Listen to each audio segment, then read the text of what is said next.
Hello, welcome to the Mega Post. I'm your host, Tony, and this is my co-host, Alex. Evening. Today we're going to be talking about one of the real Megami Tensei games, Shin Megami Tensei 3 Nocturne, a famous JRPG that hit the US shelves in 2004. What a time to be alive. A great time. The game has had a, cult following ever since. Branching a lot of, spin-offs, memes, and so forth. We'll be diving into the game's story, and we'll talk about, things we liked, what we disliked, mainly Izumu. I don't like Izumu. No one likes Izumu.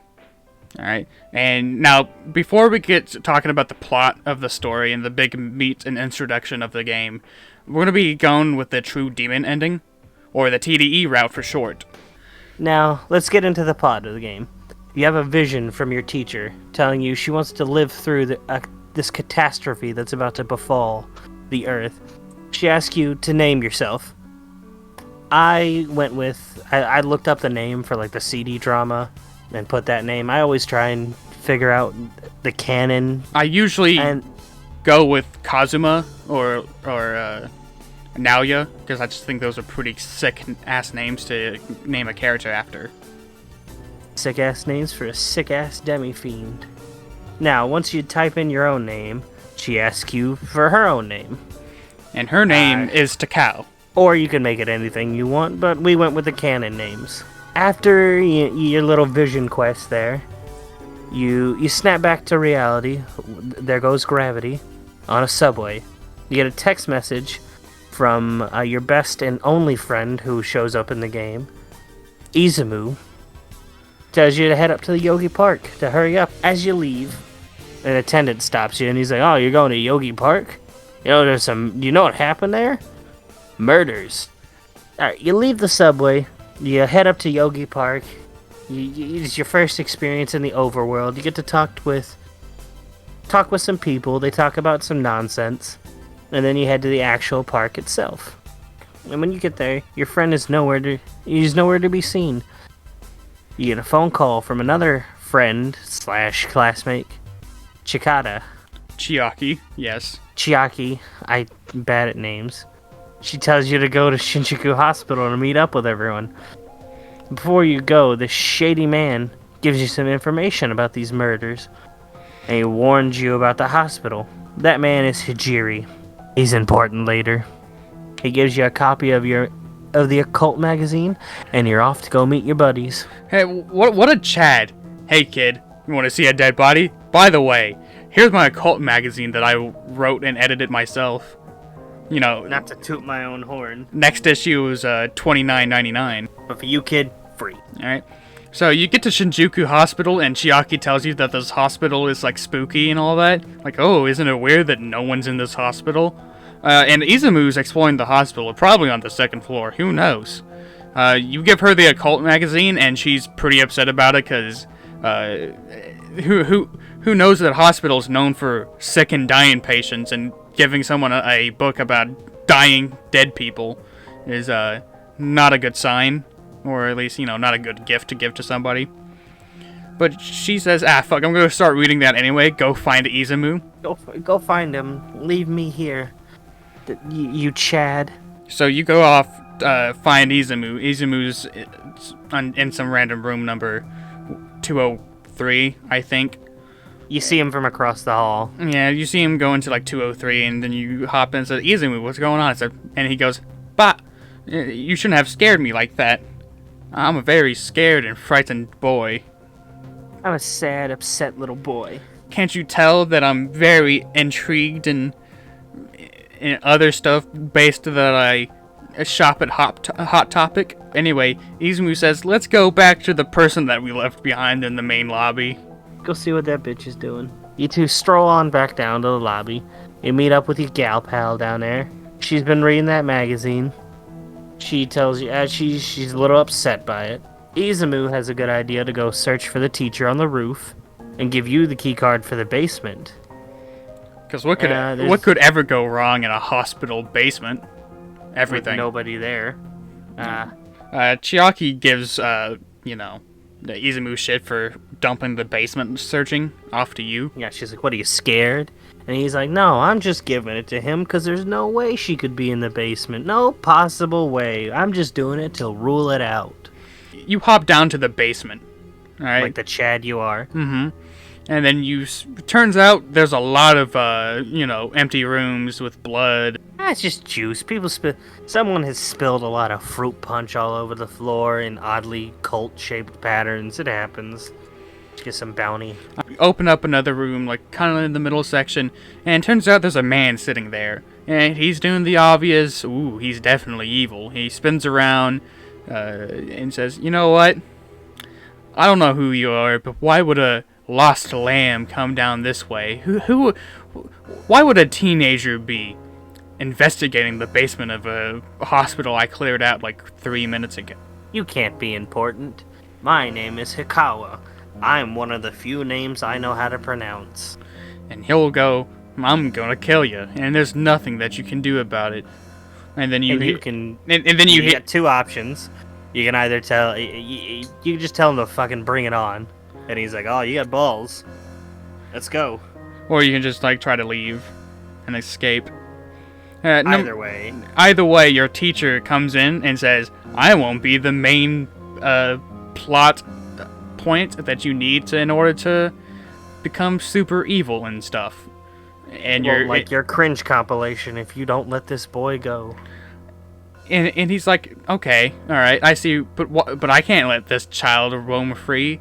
He might muck up my plans. And then she's like, Hikara, come on now. When has a teenage boy ever come down to the basement and secretly fuck up your plans? Ever.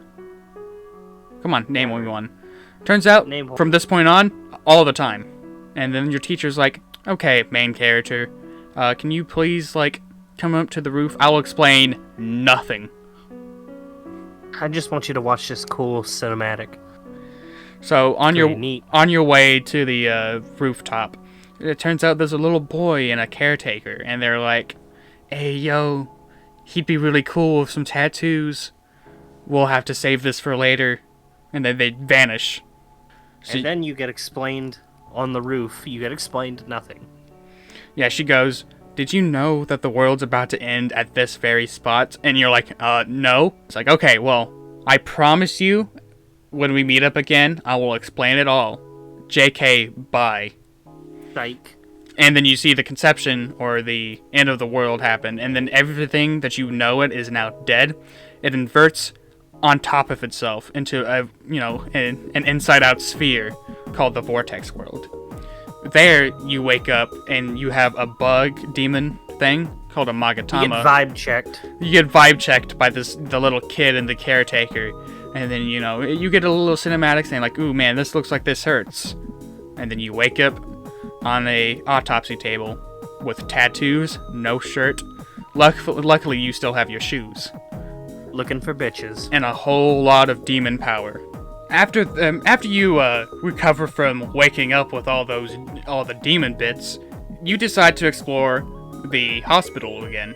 Turns out there's a lot of ghosts laying around. So you pop into where Hikara was supposed to be.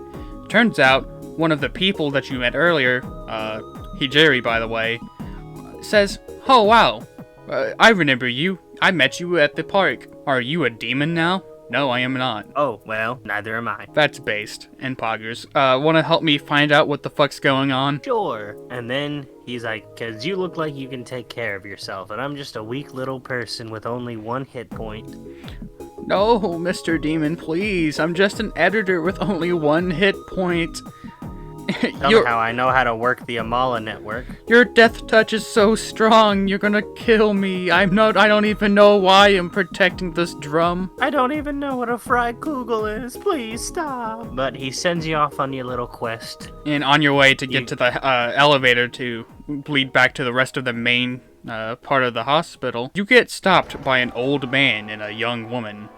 This doesn't mean anything. If only I've seen this before, possibly 10 minutes before. And then they drop you in a deep red hallway and they say, "Alright kid, reach the end." And you're like, okay. And then you have to have your trial by combat experience and start punching things, because that's how you handle situations like this. Eventually you go through that little tutorial and they're like, "Alright, You know what you're doing.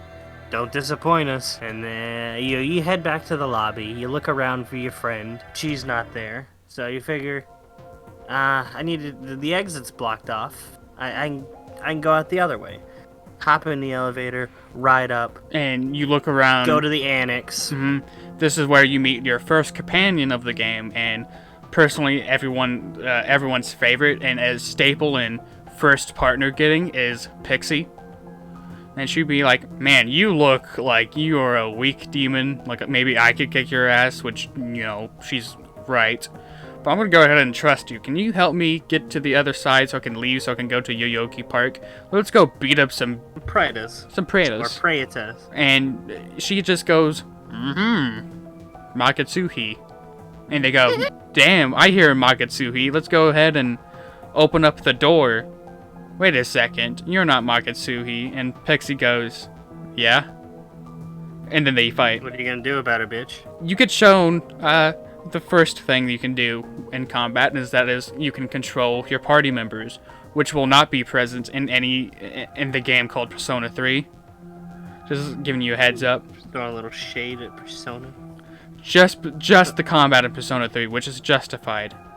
Because fuck not being able to control your party members. But anyway, you defeat them, they're weak to Zio. You gain the key card, you get to the other side of the annex. You walk around, talk to some demons, gain some items from some cubes. Yeah, find some hidden bits. And then I would recruit a couple demons in this area because the boss is weak to lightning.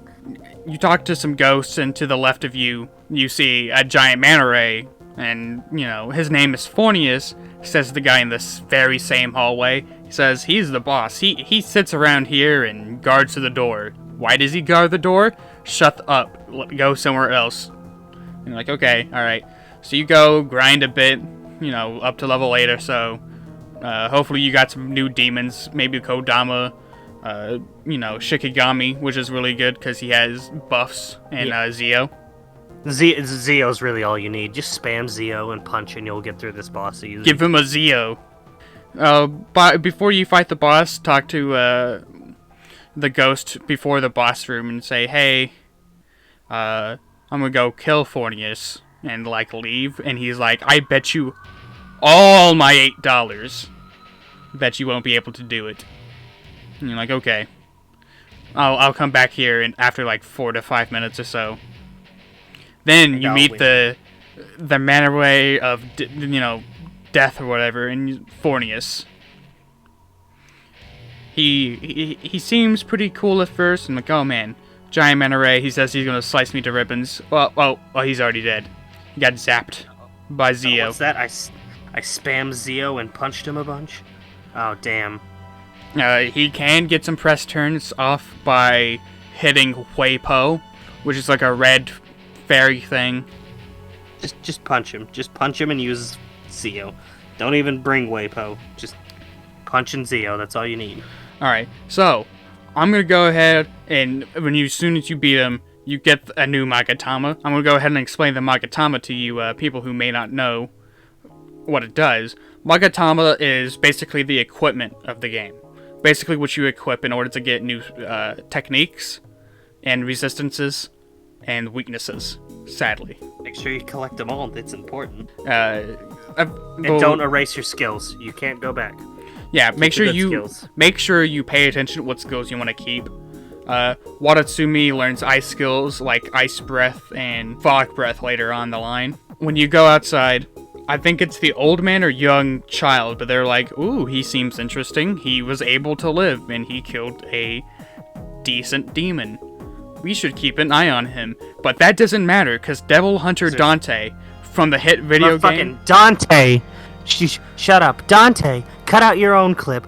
Dante from fucking Devil May Cry is here, and nothing matters.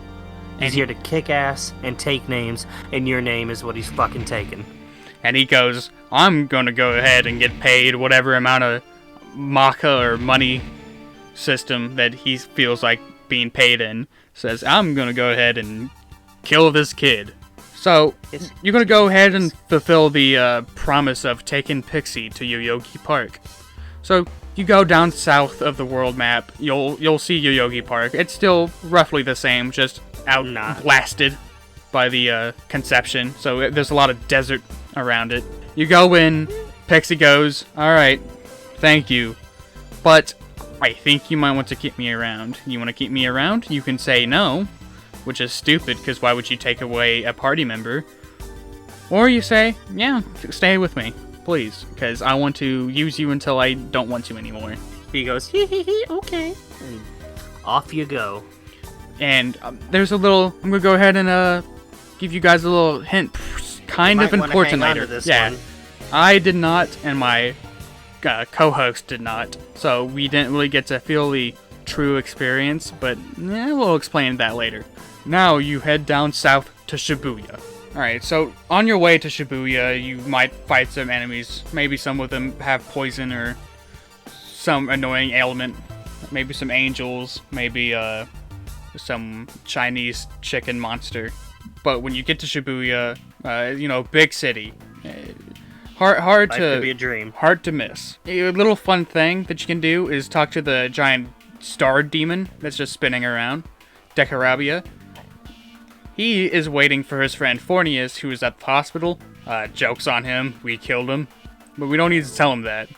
We just need to leave. It's unimportant, he don't need to know. So, when you go downstairs, into this, underground mall, on the right side is all the shops and the Cathedral of Shadows. We will explain that in a sec. And on the left is the healer and the save room. And a junk shop, where you meet Jack Frost. Mm-hmm. In the junk shop, there is some new Magatamas that you can buy. Iomonte and Shirunui. Shirunui is, fire Magatama, gives you fire breath and taunt and all that fun stuff. And then Iomonte is just debuffs. And the Cathedral Shadows is where demons gather. He says that quite a bit.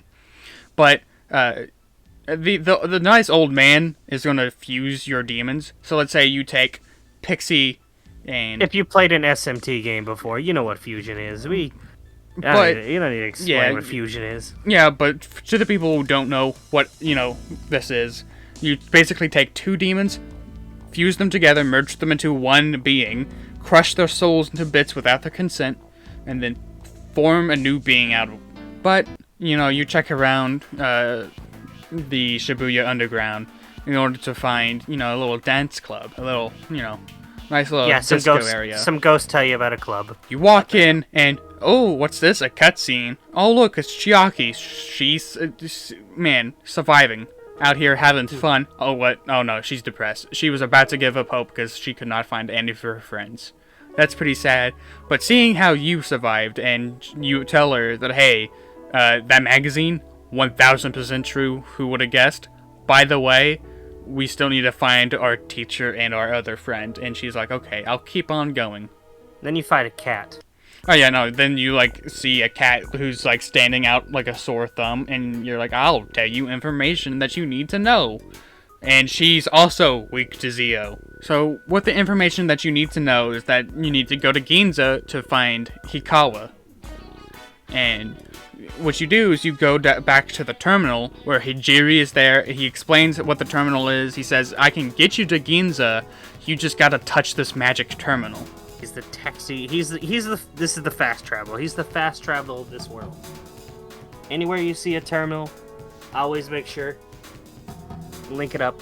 Fast travel. So he goes, okay, let's go ahead and drop you into the Amala network. And you go, okay, let's do it.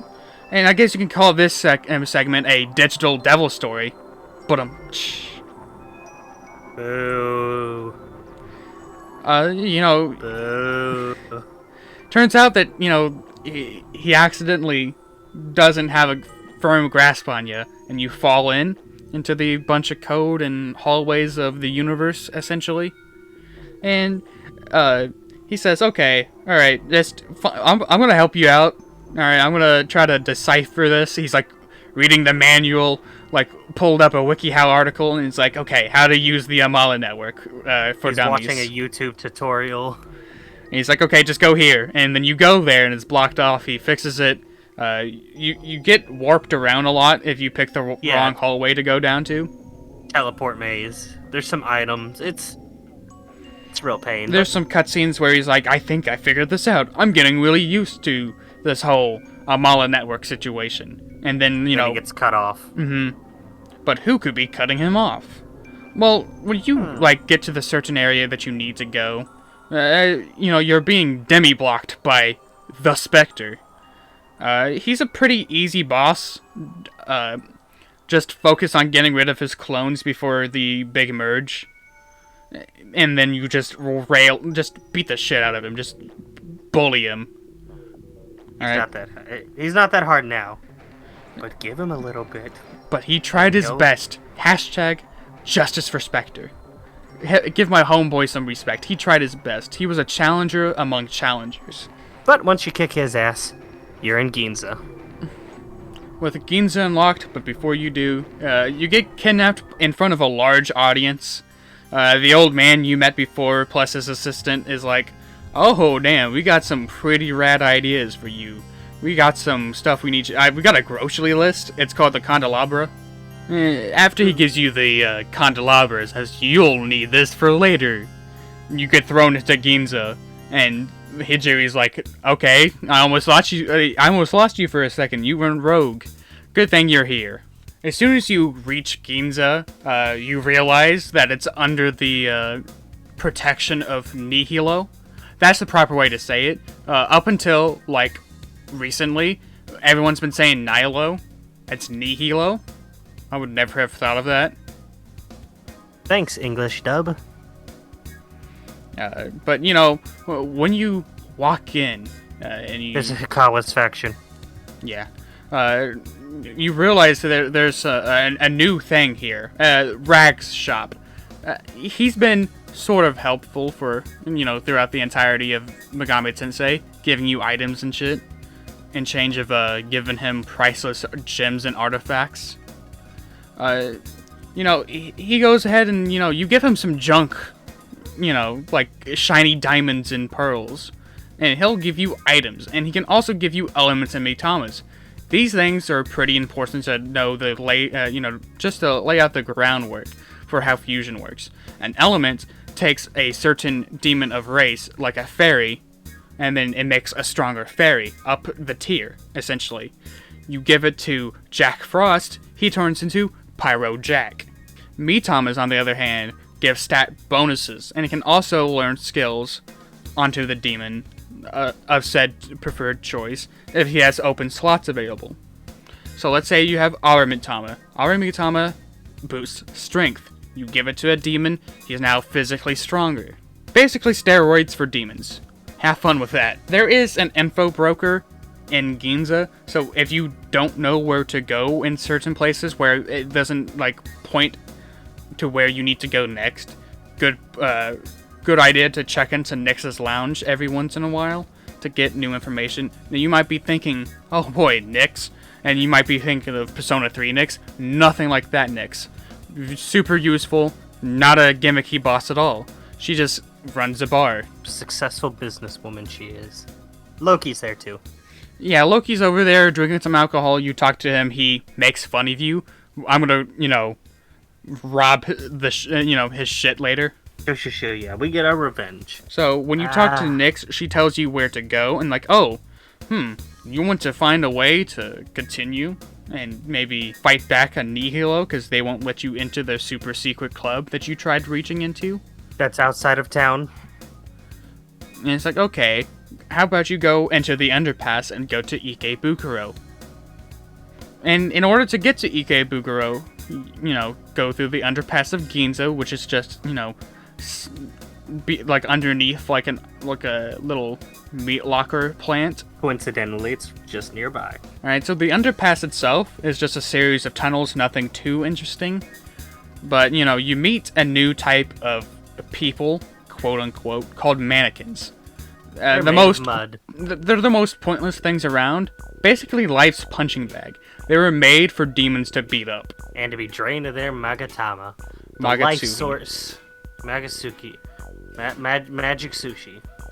Alright? So, they're scared of the Mantra Demon organization in Ikebukuro, which, is the arch nemesis of Nihilo. So they're all hiding out in the sewers because they don't want to be enslaved. But turns out, they realize that you're not part of the Mantra. And they say, wait, never mind. He's a pushover. Leave him alone. Us, the people made to be bullied by demons, is now not afraid of this particular demon because he's not affiliated with a certain group. There's a shop here. Gives you some new Magatama. Ankh healing. Hifumi gives you some force skills. Buy this one. And Komudo, which has physical skills. If you're doing a physical run, buy this as well. If you're doing a physical run, everyone's doing a physical run. This is Nocturne. Or you could be doing a support run that I haven't touched in a bit. Alright, so you try to get to the other side, and this mannequin's like, nope, I guard this gate. You can't come through. You might. I don't want information to leak to the Mantra. So you find yourself in a bit of a pickle. You go down, you happen to find a mannequin called the Collector Mannequin. He wants a 1,000 yen bill. He's interested in the old world, and he's like, oh, I know where you can get a 1,000-year-old yen bill. Just go and find it in a place where a lot of group of people, and the only place where there's a lot of group of people like bunched up is guess Ginza. what? Ginza. Good old Ginza. And particularly the locked door in that lounge. You can't get in there. So what do? You gotta take go to the back overworld. Yeah, sneak in through the back, loot Loki's shit. Oh, the room's Loki's. You loot Loki's shit. And as you go to leave, fuck that guy. The guard appears again, the troll, and he wants you to pay the toll troll. And the toll is this boy's soul, and you don't want to lose. He's weak to charm and sleep. So basically, have a demon that knows charm or like a sleep status, like Lilim. It's what I used. Fun fact: he told me to use Lilim. Lilim got one-shotted. The troll basically wiped my party except for me, and I just beat him. All right, so I didn't use any status effects. With the guard dead, hopefully Loki doesn't mind that we stole his stuff and killed his guard. Let's go ahead and go back to the underpass to hand this in. The Collector Mannequin's all excited. He's like, I'll put in a good word with you at the guard. He'll let you through. So the first big fight that you have is, oh, what's this? The candelabra is shaking and it's saying, ooh. Then you get dropped down. Boy, I sure hope a Mexican-themed skeleton doesn't jump me in a hellscape. Oh, what's that? That's exactly what happens. Oh boy. So, turns out it's Dark Souls. Turns out the Matador is like, man, there can only be one true fiend. I'm gonna fight you for your candelabra. And instead of, like, at any point you don't get the decision to just hand it to him because you don't really care. But for the TDE route, you need to care in order to get the true demon ending. You gotta fight him, kill him.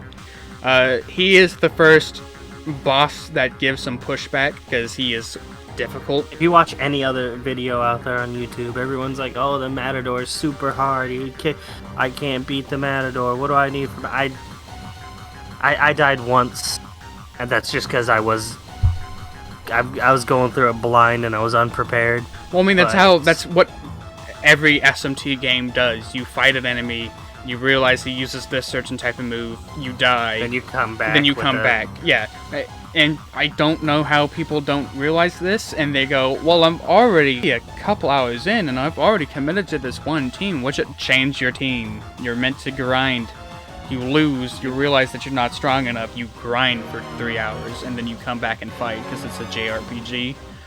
What you need for this fight is force resistance. Just get some force resistance demons. Oh man, didn't I tell you to buy Hifumi? I did. Equip that. You're now you nullify force or resist it. It's one of the two. So some of the easy demons that you can use is Pixie, which should have evolved to High Pixie now, which is okay. If Pixie evolves or you fuse her away, that's okay. You can still use it for these secret route side quest thing. As long as you don't use her as a sacrifice, we'll get there later. Force resistant demon, push over. He's dead. Bada bing, bada boom. You beat him. You get a candelabra. It's 1 down. Out of 10. One of 10 fiends down. Before the grand prize. Who knows what that'll be? But you basically finish up the rest of the underpass, keep on exploring, going like, oh man, there's a lot of different hallways and such. You climb your way back out, and then you're in like a graveyard sewer area, like a junkyard. And then you just go north. Oh look, Ikebukuro. This is where I need of the mantra. Then when you walk in, there's an Oni at the entrance. Go ahead and kick his ass, because, you know, he picks a fight with you. He was super easy, so if you just, you know, beat Matador, you're used to how the gameplay elements are. Oni is no longer should be a threat to you. Here in Ikebukuro, after you defeated the Oni and all that good shit, you find out that the Cathedral of Shadows has a new mode, or option available to it, called the Demon Compendium, which you can store information of your demons that you've had acquired so far in order to save them for later and then fuse them back later. There is a junk shop here, but you don't get any Magatama from this junk shop, so don't even worry about it. So let's go ahead and get to the Mantra HQ. When you walk up there and you open up the giant door, you see Izumu and he's saying, hey, I'm gonna need to tell you something about our teacher. And then Thor just absolutely bodies him. He gets folded, alright? But you know what? Good for Thor for joining the Mantra, and he's no longer the US ambassador anymore. Politics weren't really his thing. Since he, you know, nukes the world. Thor says... Izumu's red bits. Yeah, Thor takes away his Magatsuhi. And not enough to kill him, but enough to make him drained for a bit. But since you were there, trespassing on territory that's pretty much free game for anyone, you get some jail time. And you learn here that might makes right. So as long as you're strong, you can do whatever you want. You listen into the walls to the left and right of you, and then you figure out that, hey, man, the Mantra really don't care, as long as they have one hierarchy, and that's power. You get out of your cell, and then you go off to fight. It's 3 bosses. They're not really, as long as you have the right affinities, you'll breeze through them. The enemies that you fight in order: Orthrus, alright, Fire Doggo, just go ahead and use some ice. Go ahead and beat him to the punch. And then after that, you fight Yakusani. She is weak to Zio, so hopefully you still have some leftover Zio from the past enemies. But, you know, you go ahead and fight her, defeat her. She's not too hard. And then, when it's your turn to go next to the bigger gladiator arena or whatever, Thor sits there. But they give you time for each battle in order to prepare. So when you're ready, have some resistance to Zio, go ahead and fight Thor. And I don't remember how I beat Thor. I just kind of punched him. He has no resistance to physical attacks, only Zio. So go ahead and just give him a good old 1-2. He does hit pretty hard, so you gotta make sure you keep your party's HP up. But other than that, he shouldn't be too bad. But once you beat him... Wail on him, you'll win. But once you beat him, he goes, alright, you passed. And go ahead, release him from all his charges. He is now officially one of us. Let him have free reign. I think you should... part of the based party. You should go ahead and go and talk to Gozu Tenno, the leader of the Mantra. But before you go, he gives you a new Magatama called Narukami. And it gives you some Zio skills. Oh boy, wouldn't that have been useful? Also, after that, you get Dante. Yeah. You go back to the headquarters and Dante shows up. Mm-hmm.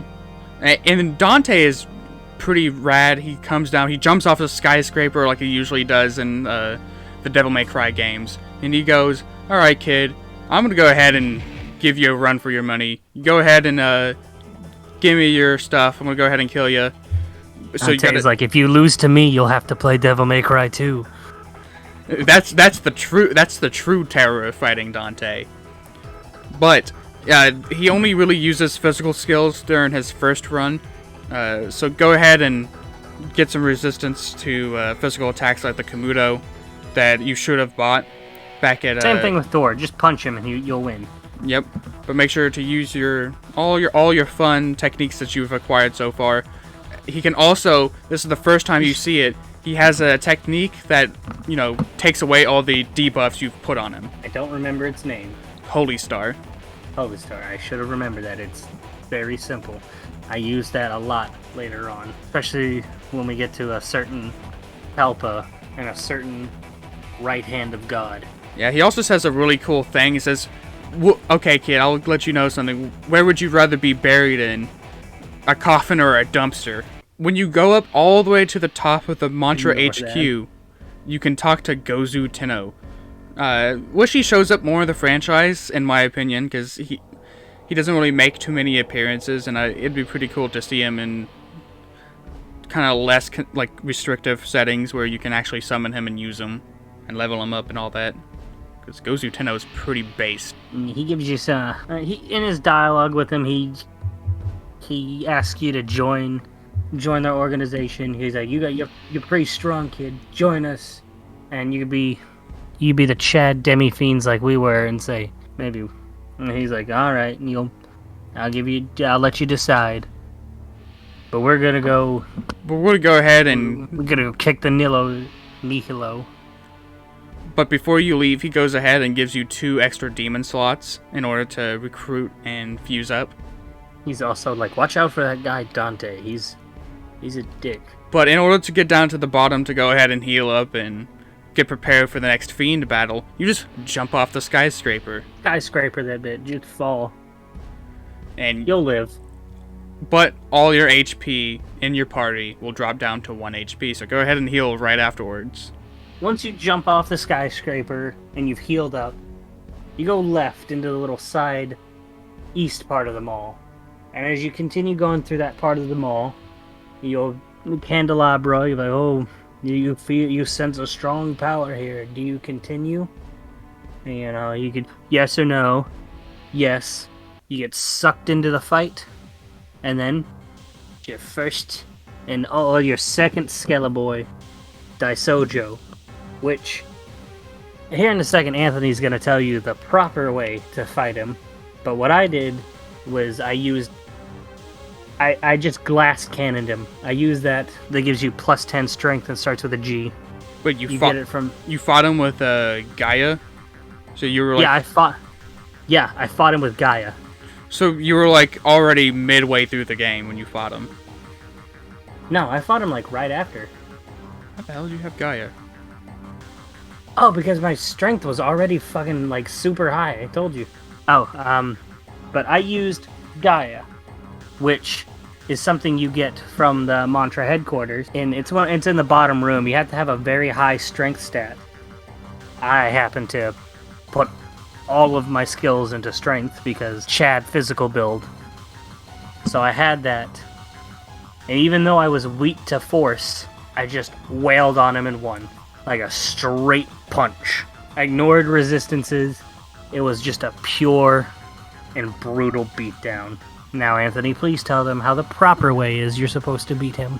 Well, there is no true proper way, but what I did is I basically allowed myself to resist Hama and Mudo as best I could. Had my demons resist Mudo and Hama, and I basically just willed it, kind of... What I did is I decreased his agility so he couldn't, hit me as often, while he was wasting his press turns on Mudo skills. And then I just beat him. But he does have an all-attacking, dizzying AoE, which could be a pain in the ass. But other than that, it shouldn't be too hard if you're truly prepared. And after that... Prepared. Glass cannon. And after that, 2 out of 10 fiends completed. Once we start going back into the main story, we're going to go ahead and go to the Nihilo base the Mantra has been attacking. The Mantra believe they took down the base, but they kind of did a bang-up job, and they really believe that they've taken everyone out of sight and all that. They took all their treasure. They're celebrating in every room, claiming victory, claiming that we've done it, we've defeated him, we've defeated the Nihilo. But we know better. So we take the elevator down to the core, quote-unquote, and we meet up with an old friend, Hijiri, Now, Hijiri basically says that the thing that they are in is collecting Magatsuhi, and Hikara is still here, and they fooled the mantra. Though, to be fair, anyone could have done that, because the mantra is not very smart. They have strength, but they don't have any smarts. Yeah, I don't know if we get a brief overview of every faction. Mantra, Muscle Boys, Nihilo, Brainy Boys. Hijiri has now realized that there's an extra segment of the Nihilo base, and that he's going to go ahead and stop the spinny room that is, across from the core, so that you can keep on going. Alright, yeah, now that the hallway is stopped, you walk in on an Incubus and a Tengu, and they have this item, a key item called Yellow Kila. You need the Yellow Kila, White Kila, Red Kila, Green Kila to unlock a door. So you beat those dudes up, take the Yellow Kila, go into the next room. I think it's north, right? Yeah. Yeah, go north. Do a little bit of puzzle solving, moving pathways around. Which I really don't like this puzzle at all. I really hate the puzzle. It's not really that fun. But you get to fight Eligor, or Eligor. Mm-hmm. Is it Eligor or Eligor? Eligor. Eligor. You fight Eligor, who summons a disc to support him. He has a lot of disc support. So. He's a Discord mod. But he's weak to Zio, so just go ahead and take him down, beat him up, take his lunch money, do what you need to do, and then obtain the White Kila. Or you could do what I did and just I didn't use a lot of strategies in this game. I just punch. You go back to the puzzle room after you beat Eligor, and then there's a ladder you can go ahead and take to go down, and it's an even bigger puzzle. And fuck this area, because, it's boring and tedious. You go through the hallways, fight another Eligor, but at the end of the area is a demon called Barith. Now, Barith is pretty easy as well, but he's weak to Bufu. And after you... Bufu's nuts. Yeah, and he also has allies, but they're not too hard. They're just succubuses. So just go ahead and beat them all, and then obtain yourself the Red Kila. You go back, and there's another puzzle area. But this time, there's a Kaiwan, and he just adds a whole bunch of fun to it. Oh yeah, so much fun, in fact, that everyone just hates Kaiwan. They just have prejudice against Kaiwan in every other game, because they remember the amount of bullshit they had to go through in this puzzle area. Once you solve his little nonsense, you go down the hallway to grab the Green Kila, but it's gone. Turns out Kaiwan has it. He leads you back to a set of rooms that you have to pick the right room, or you'll face a clone of him. And he's on the third left. Okay, I just lied. He's on the third left then. So that way you're fighting a real boy and not having to waste time kicking clones' asses. Kaiwan's weak. He's resistant to magic. You should have no problem with this. Brute force, baby. After you grab all the Kila, go ahead and go back to the main hub of the dungeon. Go ahead and heal up, get more items, and set all the Kila stones into the terminal thing in order to showcase the downward spiral staircase in order to get to the main true core of the Nihilo base. To confront Hikara.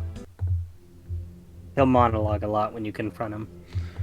Yeah. He does this the entire time, so we're going to go ahead and shorten this down to our translation. Magatsuhi is not only for power, but also an offering for a reason. Now, what's a reason, you may ask? Well, it's an ideology that can change reality if given to the creator of the new world. Now, Hikara uses this main function of the contraption of the Nightmare System, that's what he calls it, to go ahead and drain the resources of Magatsuhi from the Mantra HQ. Right, so the Mantra HQ is now nuked in this term of case, absorption of Magatsuhi. So now they're all weak and dying and all that. So Hikara's going to say, oh, don't go ahead and... I'm not going to let you follow me. You won't see your teacher or whatever. I'm going to go ahead and summon a demon to take care of you. And this demon is Os. Os is pretty strong. He's a pretty strong physical demon. So, make sure you're buffing and debuffing. But he has a couple skills that you need to be wary of. Hikari Karn and Tetrakarn. Now these skills are, what people call the Karn skills. Deflect magic and physical attacks. You would be able to know what it says or what it does because it will tell you physical shield created, magical shield created. So go ahead and just act respectively to whichever one he casts. Like I said, at this point you probably have a decent team. You can body him, don't worry about it. It's not that hard. And after that, Os congratulates you on your strength, but he tells you it's already too late. But he gives you a Magatama for your efforts. Anathema. Or Anathema? That's one of those two. But basically it teaches you death skills, which isn't really useful in a lot of old school SMT games, because death and Hama skills, like Mudo and Hama skills, don't really do anything towards bosses. Or here's a challenge run for you. Try beating Nocturne with only a death skill support character. When you enter Mantra HQ, you find your friend / classmate Chiaki, and she has found out what she wants to do, and she wants to create her own reason, and this reason is Yosuke. And this is essentially the world of the strong. Whoever's strong is the chosen, and she will do whatever is in her best interest in order to make sure that people in her new world is perfect and can lead the world to a better civilized era. So the reason of Yusuke is, primarily the chaos route, but it has some extra spices on it of the law route of God's chosen few, which is why you often see her reason alignment with a lot of angels. Okay, so you go inside, go all the way up to Gozu Tenno, and he could be looking better. All right, he's kind of a little rough. Yeah, a little cracked crumbling. out. Crumbling. Cracked out. You make it sound like he's fucking tweaking. He is tweaking. He's dying. That's the highest amount of tweaking you can do. But he goes on some little speech saying that his spirit will live on, yada yada, with the people, with the hope, with the will of the strong. I'm gonna possess your girlfriend. And then he dies. But you go outside. Thor's there. And there's Thor. And then he's basically saying, I'm gonna be leaving till the end of the game when you guys forget about me, and he fucks off. Also, 4 Onis kind of left. Yeah. So you go ahead and go down to the prison area where you go check up on Izumu. And Izumu this is where he starts turning out to be one of the worst fucking characters in all of Nocturne. Because he starts being a pussy about the entire thing. He says, wow, even without your demon strength, you still couldn't do anything. He's blaming actions on others when he couldn't do a thing. And I know that's his whole character, but I just don't like the way he comes off. Like I said, I get that's part of his character, that he's supposed to be all mopey, and he wants to create... He's all woe is me. It's just... Demi-Fiend at this point has been fighting his way to try and, reconnect with his friends. And the moment you get to him, it's like anything you do is not enough. You arrived to help him. He got hit by Thor. You tried to get him out of prison. Well, you rescue him from the prison, and then he goes off on his own. So, after Izumu leaves, he goes ahead and gives you some information, knowing that there's a psychic mannequin locked away in Kabukicho prison, and that he's going to go ahead there, and what you need to do with this information is that you're supposed to go after him and go check up on the prison. Alright, but around here, past his area, after the cutscene, past him, is a sealed door that needs a base 24 that we talked strength. About earlier. Yeah, because you said that you used it to fight the yeah, I got it Daisojo. early, but you usually get this mid-game, but since he only leveled up strength, he got it early. When you go east of Ikebukuro, on the highway, you find your third fiend, Hellbiker. Now, Hellbiker was pretty difficult for me, and what you can do, after Matador and Dante, the fiends that you need to fight, that's that you have to fight, there's no optional part about it. After that, you can pretty much just run away from any fight and skip them. And that's what I did, but I'm gonna go ahead and tell you what Hellbiker can do and get him out of the way right now. He uses force, agi, and physical type attacks, so resist as much as you can in order to defeat him. His primary attacks is Hellburner and Hell Exhaust, his fire-based and wind-based techniques. Genius. It's the only proper build in Nocturne is the Chad strength build. Anyone else, any other build, garbage. A support build, garbage. Personal attack there, but alright. But when you get to Kabukicho prison, alright, you go... Kabukichi. Yeah. You realize that a lot of spooky stuff is happening, and you don't really see anybody. When you walk around, you see a Naga is using a giant mirror to go in and out of the Mirage world. So what you need to do is turn around, walk away, you see him jump back out, you turn around and go and fight the Naga. He is really weak. He's just a generic... He's not even a boss. He's just a generic enemy. And I like he talks trash like this will be easy. And I just turned him to... I don't know what footage you're seeing, but in mine, I just turned him to stone and then broke him.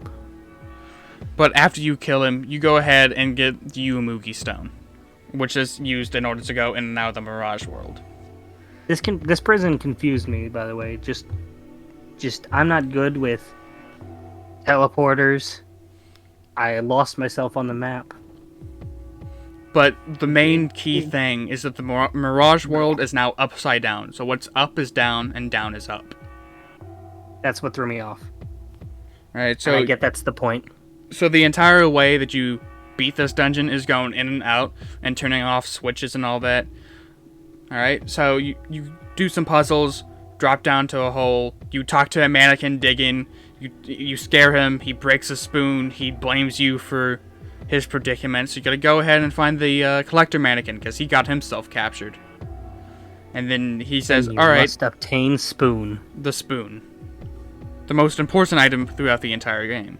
After you give the mannequin the spoon, and he uses it to finish up the digging, you can go ahead and jump up. I know that's weird, but you jump up, not down. You jump up to the next floor, open up some gates, and then you gotta make sure you stay inside the Mirage world, because that's where the boss of the area is physically, appearing. So if you're in the regular world, you'll be pushed out and be like, whoops, I gotta go back and correct this. Do this again. Mm-hmm. But when you do get in there, the boss of the area is Mizuchi. Now, Mizuchi isn't... equip the thing that makes you immune to ice. Yeah, he's not really too hard at all. Pretty easy, in fact. He gets smaller as you punch him. Yeah. Go ahead and shrink him down to size. And make sure to watch out for status ailments, because he likes to spam that. When you get done and you wrap up his thing, and you beat him, you get the Magatama Miasma, which is just more Bufu skills. Then you save the mannequin who can see the future, Furomimi. He gives you some plot about your future and whatnot, and what you're destined. He also tells you that your friend is in the other room. Can you guess what this friend is? A little crybaby bitch. Izumu. In Izumu, doing his regular Izumu thing, is being a huge fucking baby the whole ride.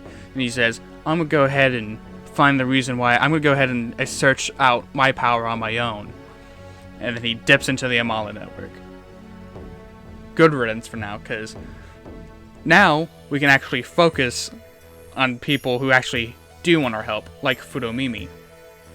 But he does some half-assed future reading and tells us to meet someone at Ginza. You go back to Ginza, and the man you're destined to meet, Hijiri.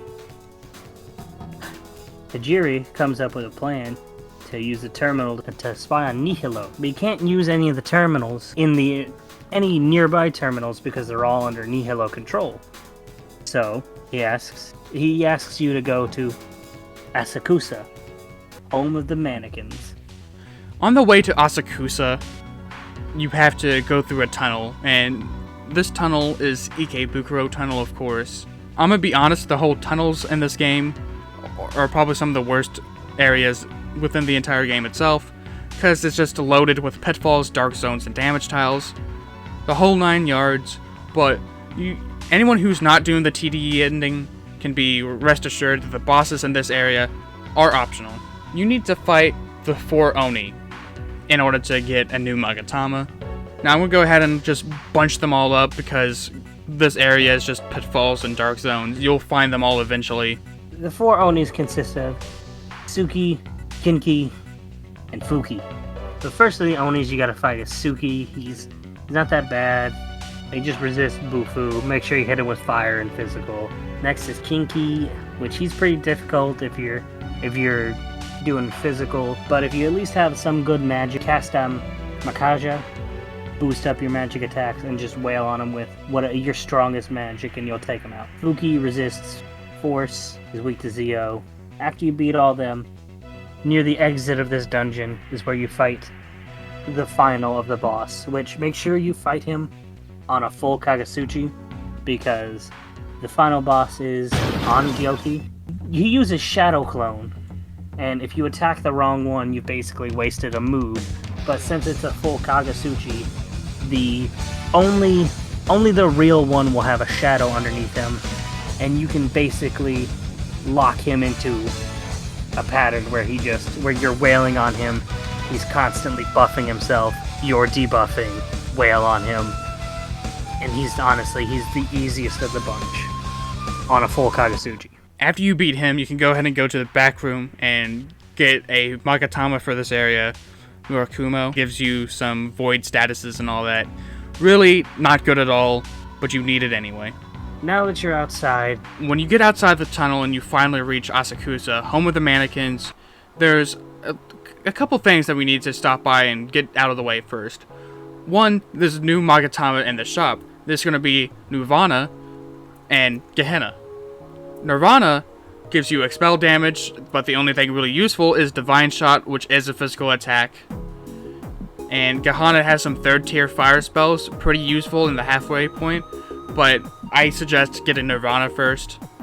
But you can do whatever you want. Your gameplay, your playthrough. You're an adult, I'm not your dad. Exactly. Hijiri's at the terminal after you link it all up and all that, and he explains that Asakusa is where mannequins were made. And he is trying to locate the nightmare system, so it's going to take some time. So in the meantime, we'll go ahead and do some extra content for the True Demon ending, this being the Kalpas, within the Amala network. We get some exposition from the old man and the lady in black, and why we should collect the candelabra. When we go to the first Kalpa, there are some tunnels that connect the Kalpas. I really don't like these tunnels. They're more like mini games, and they suck except for the one that's in the 4th Kalpa. The dungeon in the first Kalpa is pretty easy, and doesn't need to really be explained. Just go around, explore, flip some switches. But there is... one-shotted. I mean, yeah, but that's rare. You'll be fine. Within the Kalpa, there's a man known as a Shady Broker, and he sells you... Pikasa? Pasaka. He gives you Pika? Pasaka. Pizza. He gives you a dumb demon with some decent skills that you don't need to use. You don't really need to buy any of the demons from the Shady Brokers. None of them live up to their reputation except for the one in the 5th Kalpa. After the first Kalpa, you talk to the lady in black, and definitely not the devil, and they give you some lore. The conception is in order to create a new world, but in order to do so, a human is needed for a reason, to create the new world. There's not just one, but billions of different worlds, but being reset into a new way of life. Why does it happen? Because the Great Will wills it. Because it's a giant cog in the machine. You continue down to the 2nd Kalpa, and it gets more tedious and difficult, but there's a lot of things that can be done here. As you enter the 2nd Kalpa, you suddenly hear a mysterious, booming voice from the heavens. The right hand of God himself he's warning you that you need to turn around and cease your blasphemous actions. And you can just straight up tell him no, and he's just disappointed. Great, it's the ultimate power move, just telling the right hand of God no. And at this point, you should have at least gotten 1 Death Stone. You can use Death Stones to fuse the fiends you've beaten. I'm gonna go ahead and lay you the best fiend party for this part of the game. Daisojo, Matador, and Hellbiker. That's who I rolled with for most of the game. And they'll help you beat at least 2 or 3 of the other fiends like that. The 2nd Kalpa is a lot of fun. Not really. It's not fun at all.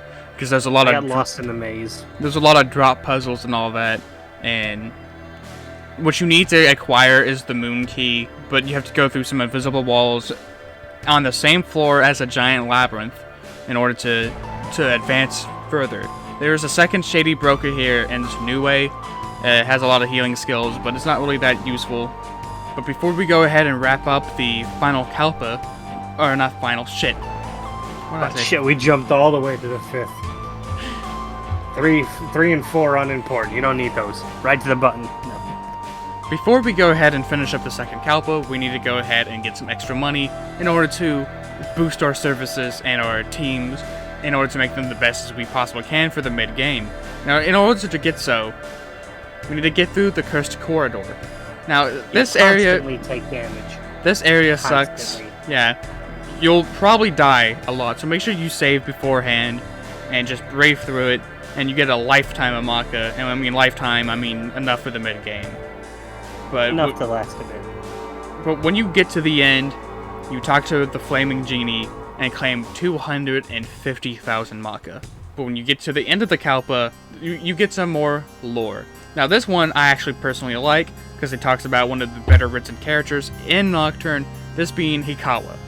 He was part of the Cult of Gaia, which is very important for SMT1, but now it's more of a side piece of Nocturne, where in their teachings he would be considered a heretic, yada yada. He found out about the scripture of Muroku, which gave him the detailed terminal. He then learned about the conception and used the power to have everyone in Gaia and their enemy rival cult, the Messians, killed. When you try to go ahead and go further down into the Kalpa, you find out and you incur the wrath of other fiends, these being the writers themselves, Jerry, Gary, Barry, and Terry.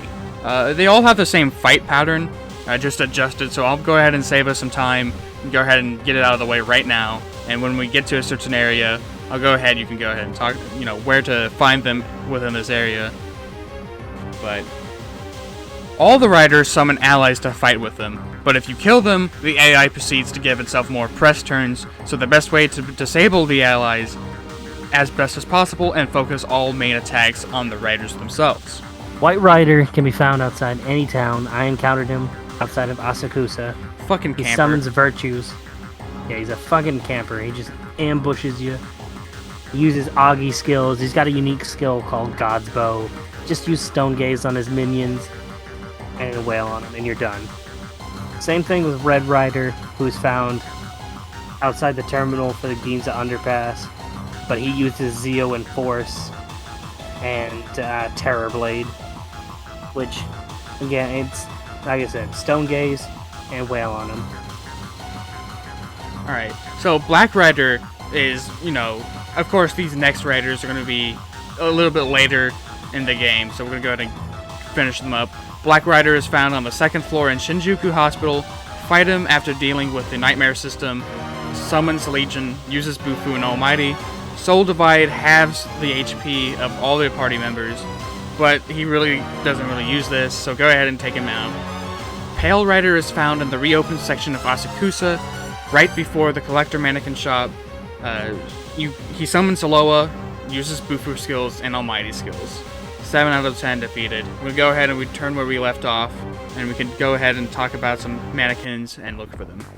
Inside an arcade in Asakusa, you can get another Makatama by playing an arcade game where you have to beat 20 puzzles, and it's annoying. Use a guide.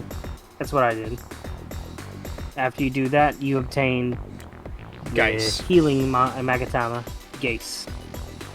Once you've done that, you go down to the center of the entirety of Asakusa on the map and hit up Bufunashiro. We go to find Fatome. He doesn't allow us to enter since it's considered holy land, but he does warn of a mannequin that kills for personal gain. Sagahagi. So Next. In order to find Sakahagi, we're going to go ahead and go to the middle level of the area on the left-hand side to encounter the Mannequin Slayer himself. He kills to this heart's content so he can go ahead and gather up Magatsui in order to rise above and control the demons himself. After all the encounters in Asakusa, we can finally go talk to Hijiri. Hijiri then shows the fruits of his surveillance and tells us about the Nightmare System being used in an obelisk at Chiyoda. In order to get to Chiyoda, you're going to have to go ahead and go through a secret tunnel inside the destroyed Nihilo base outside of Ginza. When you get outside the secret tunnel entrance of the Nihilo base, you can see a giant obelisk where it stands. Once here, we can enter the obelisk where 3 women claiming to be sisters are going to keep an eye on us. And if we want to go see our teacher, we need to defeat them. There's a ton of strong enemies within the tower.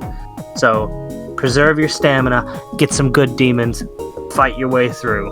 There's a bunch of puzzles and elevators depending on the phases of the Kagasuchi. I hated them.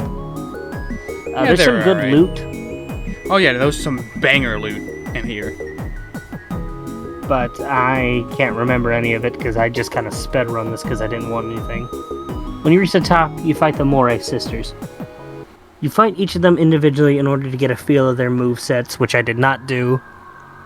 So I had to redo it. Clotho, she heals. What was it? Lychus, who buffs. Yeah, Lychus, who buffs, and Atropos, who attacks. After you fought them all, you go to the end of the next area, and you have to fight them all again, except this time, they're all together. Focus on the healer, then the buff, and then the attack, and then you've got this. After you defeat them, you get a new Magatama, the Zed. Now, the Zed just gives you some buffs, so it's alright. But I mainly just have my demons use buffs, because it's easier that way. Yeah, who wouldn't give their MC support skills? Oh man, he's crazy. I certainly wouldn't. You find Takao floating above a pyramid. And you go ahead and take her down, and then she gains her senses, and she tells you that she's been used as a farming tool for Makatsuhi. She then shows that she has a god to help find her reason, Aradia. You get 2 additional stocks for demons and buzzes off somewhere. A small kid and an old woman show up, and they say, "The final push is around the corner, and as a demon you cannot have a reason, and you will need to choose a reason to back, or none of them, like the true demon ending." Yeah, little do they know, we pick neither. Because fuck Demi-Fiend picked D. Demi-Fiend went ahead and did a Demi-Fiend move and kicked a lot of ass. So once all that nonsense in the tower wraps up, you go back to Asakusa to talk to Hijiri. He's ecstatic to hear the nightmare system is down, and he explains what a reason needs to be. He says that our friend Izumu is in the Amala network, and we can go check on him. But before we do that, we can go get another Magatama by visiting Shibuya once again. Behind the strip mall, during the full Kakasuchi, you can see mannequins trying to summon the demon Mara. They rush the process, so he is summoned as a slime form thing. Mara uses charm and strong physical attacks, so he hits hard and fast. He also heals for like 1,000 every turn. This is a joke boss, really. But after you beat him, you get a Magatama Muspel, which basically just has status and physical attacks.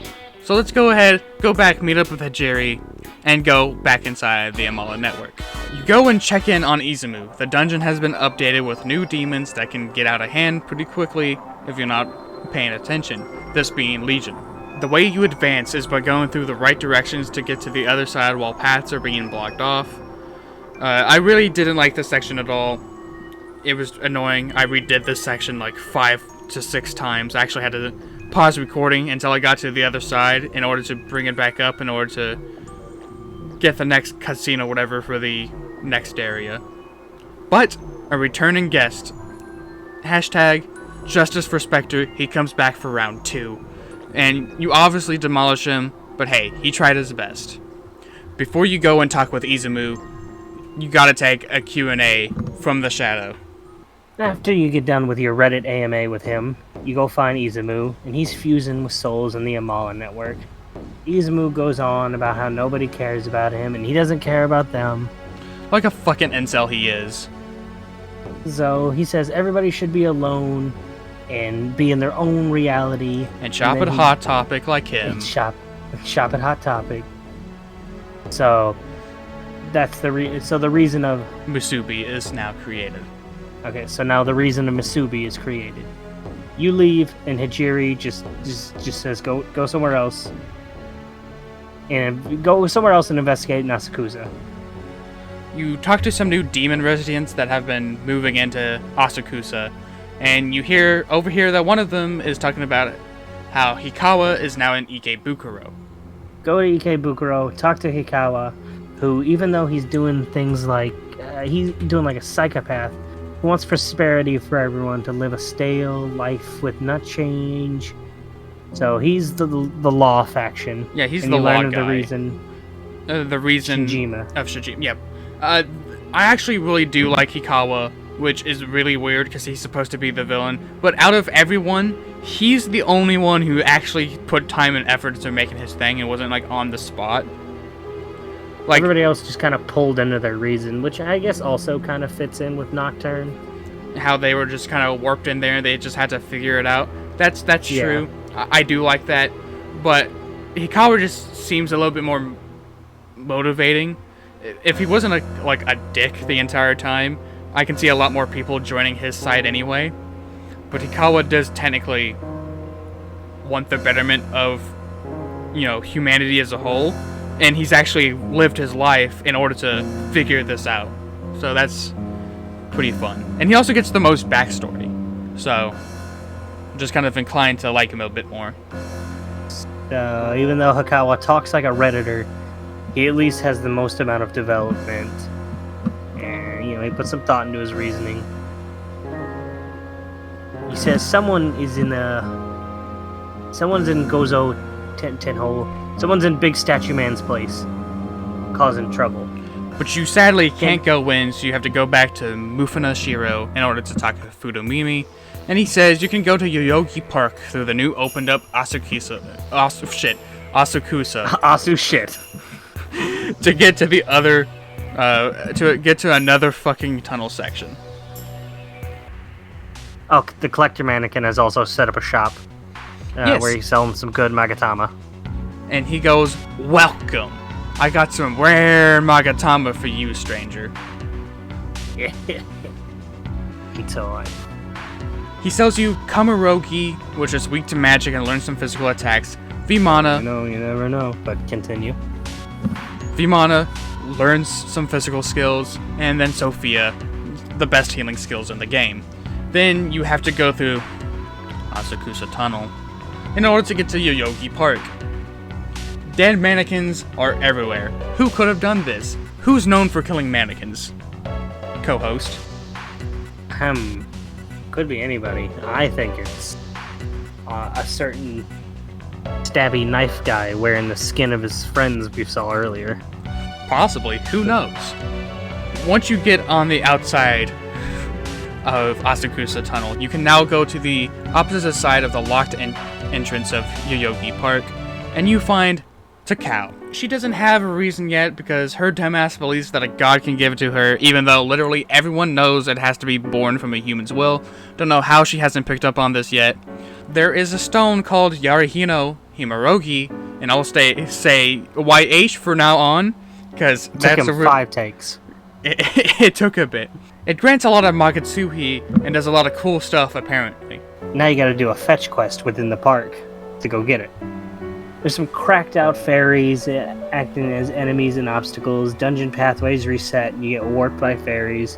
You get to the end, the person in possession of the YH is none other than our boy Sakahagi. He's on a power high and he summons a big old elephant that repels physical. Named Giramakala. So use magic moves. Yeah, and around this time of the game, I've got some the strongest wind magic you can get, being Wind Cutter, and just absolutely destroyed him. Use Tornado. Yeah, just use some magic, don't use physical, do all the fun stuff. And then after you beat Giramakala, Sakahagi comes out and he's just weaker. Just wail on him, you'll win. Sakahagi is so weak that you can probably just do this in your sleep. After you beat him, just auto the fight. You get the YH, but it no longer has any Magatsuhi in it. Fairies come out and apologize for being cracked out of their mind. You finish your delivery and have Arcadia give you a quick questionnaire. If you are fearful about your situation, you go down the freedom ending. And the freedom ending is basically just reset the world to where it was supposed to be to begin with. She tells you about someone you know in Ikebukuro. But before we leave and head on there, we need to go ahead and talk about another fiend that you can fight. And this being the Whore of Babylon, Mother Harlot. What a beautiful lady. She, for the whole 3 minutes, or whatever that you're talking to her dialogue or whatever, she it's kind of like played up that she looks very beautiful and that she just turns around and she catfishes you with a skeleton face. Mother Harlot uses Zeo skills, so equip Narukami and you should be pretty good. She like has like an attack that she uses physical attacks too. And she'll wail on your party if you're not too careful. But she is pretty easy, not really too much trouble. But say, just do what you normally do in every boss fight. Make sure you're healed, buff, debuff, and you'll get through this.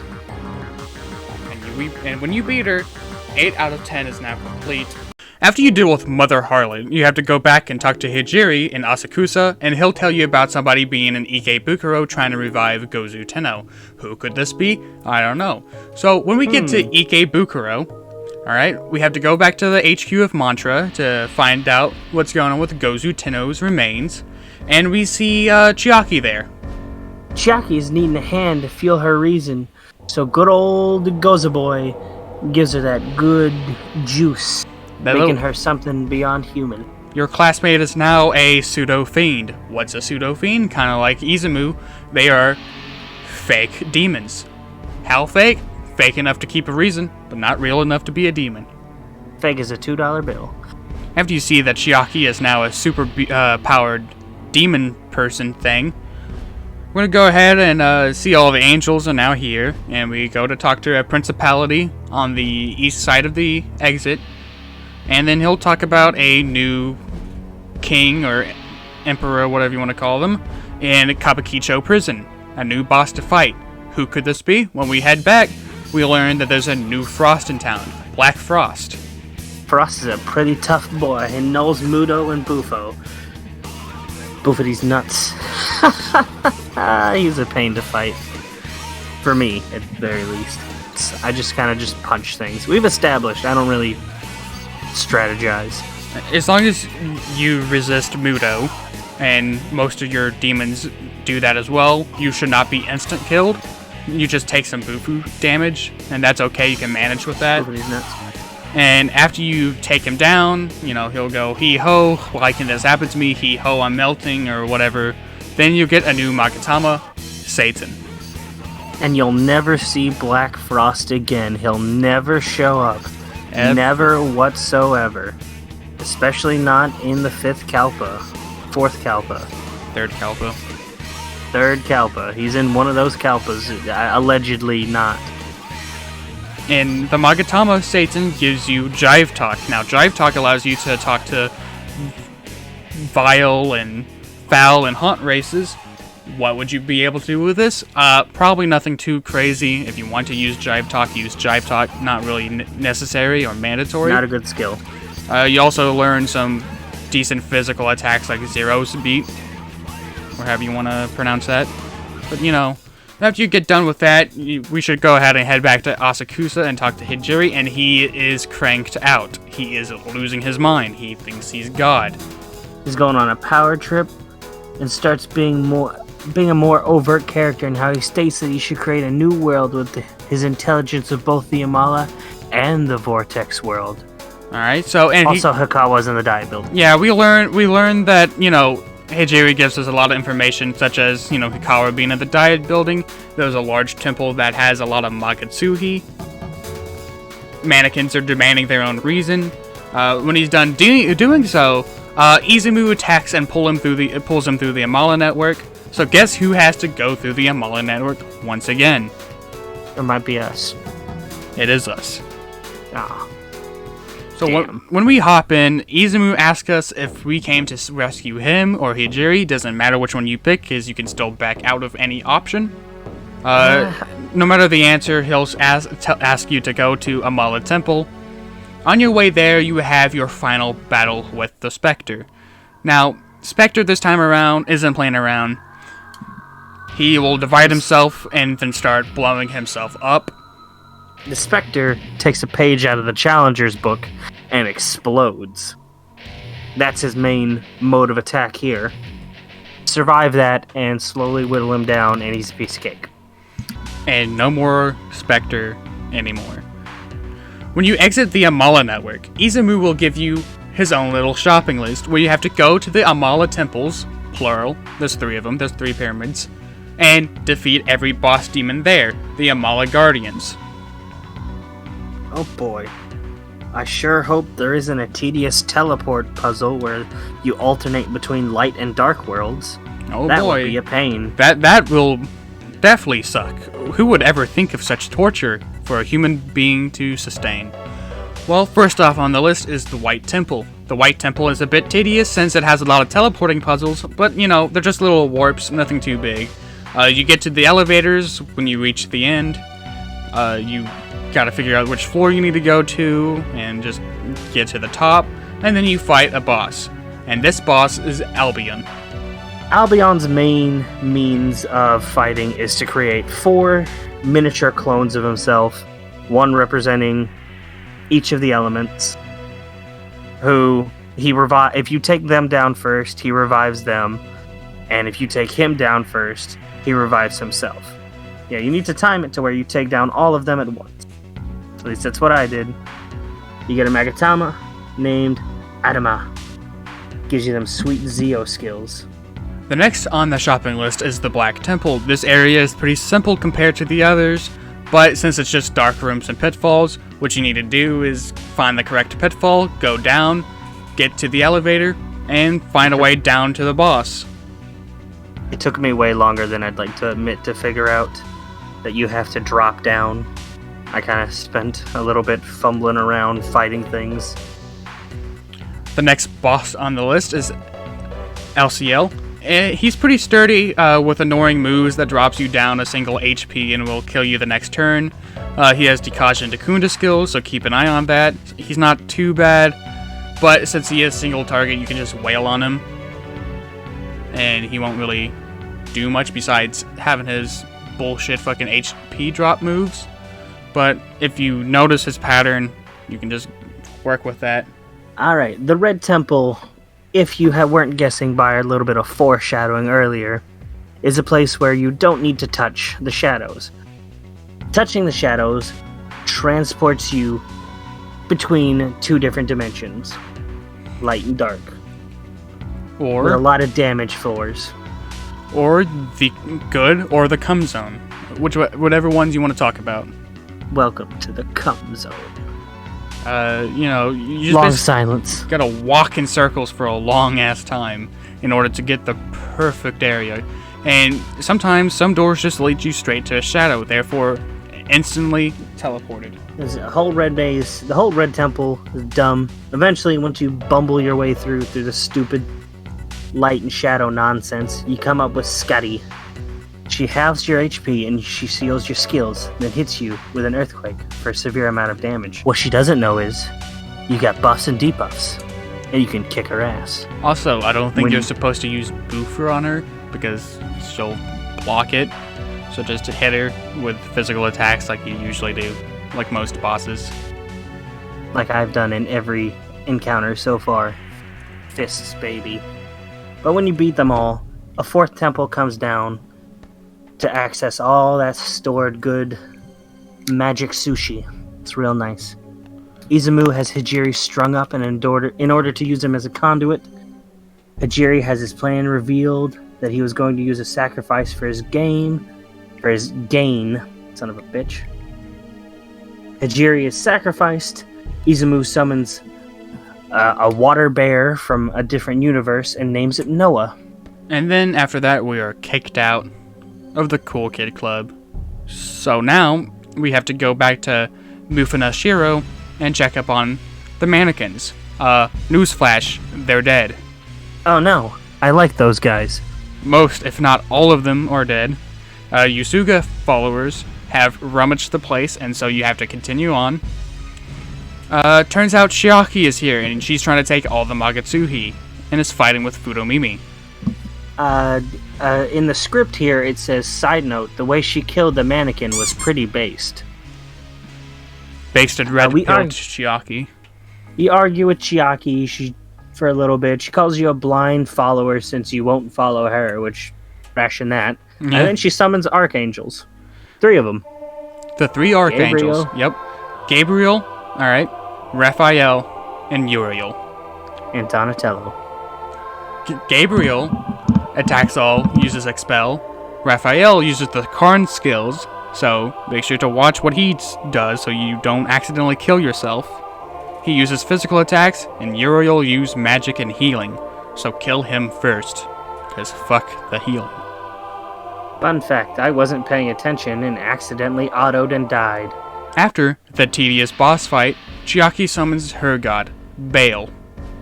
Oh, by the way, Furumimi is now dead, so don't worry about him ever. He won't come back. Ever. Not even if you have a bell you get from somewhere. After we leave Mifunashiro, we have to go ahead and go towards the diet building. So the way there we need to take is the highway at Ginza, all the way around till we are on the farmost left side. In order to get there, we have to take another tunnel. Alright, another tunnel that we need to go through, sadly. This is the 3rd and last tunnel of the entire game, so make sure you absorb all the bullshit you have to go through, because it's the last one. I want you to remember, keep it in memory. Oh, right. It's tucked in there. And the tunnel we need to take is Yurakacho Tunnel. Alright, the last main world fiend we have to take care of is the Trumpeter. As you enter the tunnel, you'll get the little... You feel your candelabra is vibrating strongly. There's a strong foe here. You run away or fight them. It doesn't matter what you do. Fight them, you get sucked into a little vortex, and what do you know? Our trumpet boy himself is flying around you. He's giving a little monologue, the gist of which is, you beat all the other fiends, you're pretty tough, I'm the last guy, beat me, you'll prove our worth to our master. Be warned, I got a holy melody that occasionally will leave you in a loop and make you fight me 4 times in a row. He's a pain in the ass. He is a pain. He's the toughest fiend, without a doubt. His evil melody skill, either he does it every 4 turns. The first will heal someone with the lowest HP. The second will kill someone with the lowest HP. So make sure you keep a demon around with low HP so he doesn't heal himself and he doesn't kill you. Also equip the thing that repels lightning. Or don't. I did. I mean, it doesn't really matter because he has, I'm pretty sure, all the multi-attacking skills like Miragidyne, Zeodyne, and Mazadyne. So he'll just, whatever you don't resist, he'll go ahead and hit you with. So just be a pretty balanced in terms of resistances. You should be pretty good. He spammed lightning on my fight. That's why I say equip the thing that repels lightning. He's actually one of my favorite fiends in any game anyway, because I just like the way he's, designed. Like the trumpet. Boy. But you beat him. That now makes you worthy. You have all the candelabras except 1. Well, where could that last one be? Who knows? Could be anywhere. But I think a certain silver-haired man with a big sword and 2 guns might have it. That's just me, though. But the rest of the tunnel is after you beat him and go back to the tunnel, the rest of the tunnel is just one big pit maze. You'll end up at the diet building. And before we explore the diet building, we're going to go and finish the Kalpas. Wait. Also, in the tunnel area, there's a little side room with a ghost digging. Leave a demon with him, and then come back later. When you reach the 3rd Kalpa, the doors in this dungeon only open if you have high stats for specific attributes like strength and magic. You'll need at least 25 in a specific stat in order to open up all associated doors. Alright, so the MC himself, most people have a strength build, so this shouldn't be bad, but if you use a magic build, you can also get through. And if you're using a support build, you won't even make it this far in the game. I mean, what good can support skills do you at this point? But once you get through all the required doors and get lower, you get stopped by our favorite friend, the demon hunter himself, Dante. he wants to play a game, alright? He wants you to unlock all the doors that lead down by clicking off the switches. He will then chase and shoot you, and if he catches you, you'll have to start from the beginning. He caught me a lot. Have you ever played a horror game where you'll be like, I got, you don't want to get caught, you gotta run away? Run away. You gotta run away as fast as you can. Also, if you're playing the HD remaster, it's Rado. So, anything. If you didn't buy the DLC, Dante is like Slender Man chasing after you, except he has guns and likes to shoot you and freeze you in place and then get you in a battle. Someone needs to mod Slender Man and just replace him with Dante, and he shoots you. When you do the task, he'll fight you, he'll have the same movesets, but he has a few more tricks up his sleeve, such as Stinger, an almighty attack that can insta-kill, Round Trip, and Whirlwind, doing 0 and force damage respectively. And the signature, Showtime, which damages all allies at the same time. You should be fine, since you should be kind of over-leveled for this, since you're at the end of game, instead of mid-game where this was designed for. After you beat him, he'll pretend to kill you or whatever, and pin you against a wall, and he'll say, you know what, kid? Not bad. You survived my little game, you lasted long enough in hand-to-hand combat, here's a candelabra. And this is the last candelabra that you'll need. When you talk to the old man and the lady in black, they give you some lore on Aradia, and this is important because there was little info about Aradia during the OG release, except for what happens in the Diet building that we're kind of jumping over for a sec. Aradia came from a distant universe and is also a false god, in which she can do none but to give hope. Is this hope enough for Takao? Who knows? Maybe, maybe not. Most likely not. Next time on Shin Megami Tensei Nocturne. On your way to the 4th Kalpa, you meet an old man ghost, and he tells you to go straight. That's just all you need to do, because this place is just the cursed corridor, but it's on steroids. The thing you need to reach in order to get to the next boss, in order to go down, is the Wicked King's Hall. But before we do, we need to make some pit stops. There is a teleporting vortex depending on the phase of the Kagetsuchi. 2-8 has the quest where you receive Fudomimi and Sakahagi for summoning. I did not finish this quest. I started it, but I just kind of stopped. But I'll have, stuff talking about it. Basically, what you gotta do is you have to talk to the ghost in there that's obviously the alternate personality of Sakahagi and Fudomimi. The guy who's pretty relaxed is Sakahagi, and the dude with a knife is Fudomimi. I did the quest. I got the bell. I went to the graveyard. I did it. I summoned Futomimi, but I never summoned the other guy because I forgot and got bored, and they're not really useful. Yeah. Imagine doing a quest for 15, 20, 30 minutes, and they're not even good. And then the next area is on the full moon, or the full Kagetsuchi, and you'll gain access to Hell's Vault, where you'll have to talk to an old man before entering. Big note, when you give the option of, hey, are you listening, yes or no, or whatever, wait for 3 minutes. This isn't, I'm gonna wait here for a second and then answer. No, wait a full, real life 3 minutes, or in-game clock 3 minutes.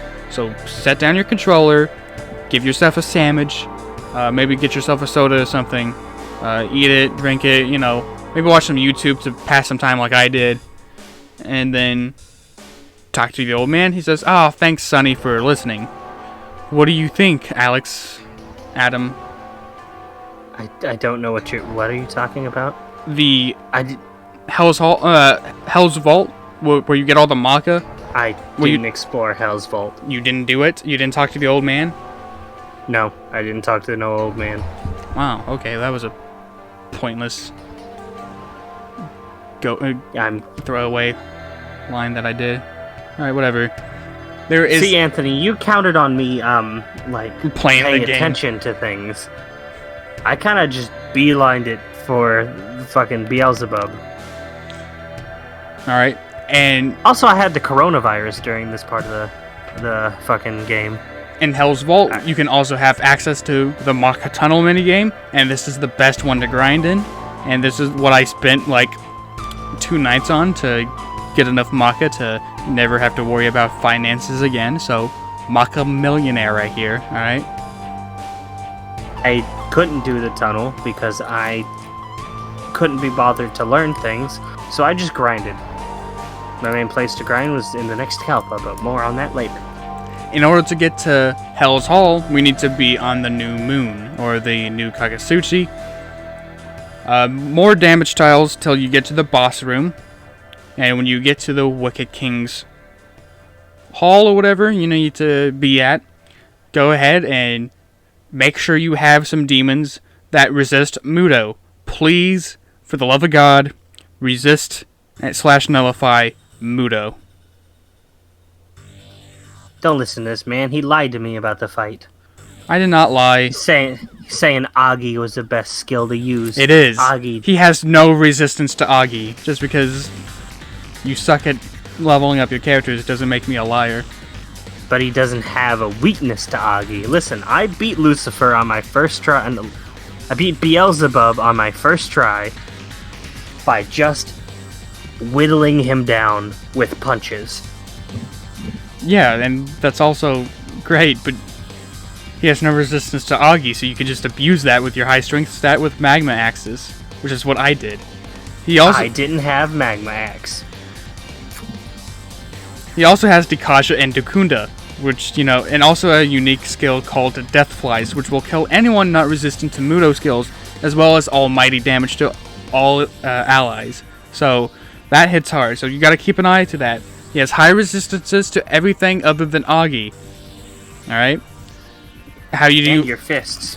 How do you learn Magma Axes? Is you gotta use Gehenna, the Magatama that you get from Asakusa in the first shop. Once you defeat him, you gain access to the Death Stone, Maka, and more. It just has a lot of, treasures right there. So go ahead and collect them. I think there's one that has like 666,666 Maka. After you leave there, you might want to go ahead and talk to Mothman. The area before the boss room, and he'll tell you of a star key, in which opens golden doors. The demon he is referring to during this dialogue is the fire genie that we talked to get the 250,000 Maka from the Cursed Corridor in the second Kalpa. And then when you go back to the Cursed Corridor, you find out that there is no curse on it anymore. It's no longer cursed, just like the fourth Kalpa, which was being tainted by Beelzebub. But since Beelzebub is dead, there's no point to be afraid of the Cursed Corridor area anymore. So you can go ahead and grind there if you want. When you get to the fire genie, you ask him about the star key, and he told you that the only person he knows that has the star key was an old drinking buddy. And there's only one bar in the entire game, so you don't have to worry about it. So you have to go back to Ginza. And when you get to only Ginza... one bar in the entirety of reality. So when you get back to Ginza, talk to Loki. And Loki will say, I have it already. It's in my stomach. As booze. I sold it. Ha ha ha ha. I sold it to they don't even have you have to go search every shop. He just said, I sold it to the collector mannequin. So you go to Asakusa, buy the key from the collector mannequin. Well, actually, no, you don't buy it. He just gives it to you. And so, go back to the third Kalpa, unlock the door in the fourth, so you can go down to the fifth. On the way, make a pit stop in the third to pick Black Frost up. He'll join your team as long as you have an open slot. There is no yes or no option. He just kind of just wiggles his way in. Yeah, he against your will, he forces his way into the party. So when you head off to the fifth Kalpa, you obviously have to stop in and talk to Definitely Not Lucifer. He tells you that there's a purpose of being strong enough to go against the will of the Almighty. He also does some pointless backstory for Hijiri. I'm about to go on a rant here, so this is going to be pretty fun. But Hijiri didn't need any more backstory. Because they were like, oh, how did he get into the hospital? Are you saying that a grown man who sneaks around could not just break into a hospital window and just hop in? Do you think Hijiri's going to say, damn, a blocked door. I should probably not check any other doors or windows because We all know that law-abiding citizen. We all know that hospitals only have 2 doors. And they don't even add anything to Hijiri's backstory, or even say, why is he doing this? It's just, oh, he's cursed. Why? He pissed off God. Why? Because he did. At the entrance of the dungeon, you are suddenly stopped by Dante, and he gives you a choice, heads or tails, in order to hire him for either 1 maca or half of your current cash. It always lands on heads, so it doesn't matter what you picked. It's a double-sided coin, and if you've played DMC2, you would have known that Dante always has a double-sided coin, like a scumbag. He's my scumbag. And there are doors similar to the ones in the 3rd Kalpa here, but they test the stats of your demons. Dante can't be used, and you can't be used. You also can't artificially boost them with Matamas, because I was like, this is a clever workaround. I'll just pay like 7,000 maca and then boost the strength enough to open up any strength doors. Nope. Can't do that. Why? Fuck you. Go grind. Those incense things work, though. Do they? Like the stat increase. Yeah, the stat increase things. That work for me. I had a Black Frost had a luck of 24, and I used one of the luck things to boost it to 25, and it opened the door. Huh, cool. You're learning. There's a pathway in order to evolve a certain party member, and that is being Pixie. So, you know, you got her at the beginning of the game. Alright, she was used, evolved, or even fused away. As long as she was not sacrificed, you can use her, or the evolution or the fusion of her to open up a door. And when you open that door, she transforms into Uber Pixie. That has, you know, the Meziodyne, Samara Recarm, Megidolon. But in my opinion, the Uber Pixie isn't that good, because the stats are pretty mediocre. I mean, it's, you know, 30 on each stat. But if you grind a little bit more, and if you've already, you know, had the Maca grind, where you wanted to hit your head so hard that you detach your retina, you really shouldn't really be hurting for any party members. Before you get to the lowest level, there will be a Tautai warning you about a strong presence below. So naturally, you ignore this little bitch, and you go to the lowest level, where you'll need to prepare for the next boss. By ignoring his warnings, you have to fight the right hand of God, Metatron, and he is hard. He resists most forms of magic, besides Bufu. I didn't know this, so I died a lot. I don't know how you did not know that he was not weak to Bufu, or not resistant to Bufu, because I texted you, hey, get Glacial Blast to fight Metatron. Oh wait, yeah, I used it, and then it dealt like 5 damage or whatever, and then I just stopped. It's because you didn't level up magic. I level up my characters. I level up me. And Dante. And you didn't use any ice magic on any other demons. Who would have thought? I didn't use ice magic. You brute force everything. I should be surprised less. You should be surprised less. It took me 4 times while I was sick to do this.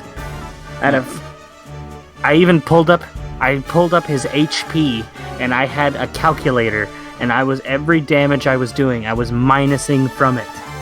Mr. One Shot here, I beat him in 1 shot. Ooh. I did beat him in one go. I beat him in 1 go. I'm Mr. Tough. I slapped the right hand of God on the ass. Resist Hama, because he uses a lot of Hama.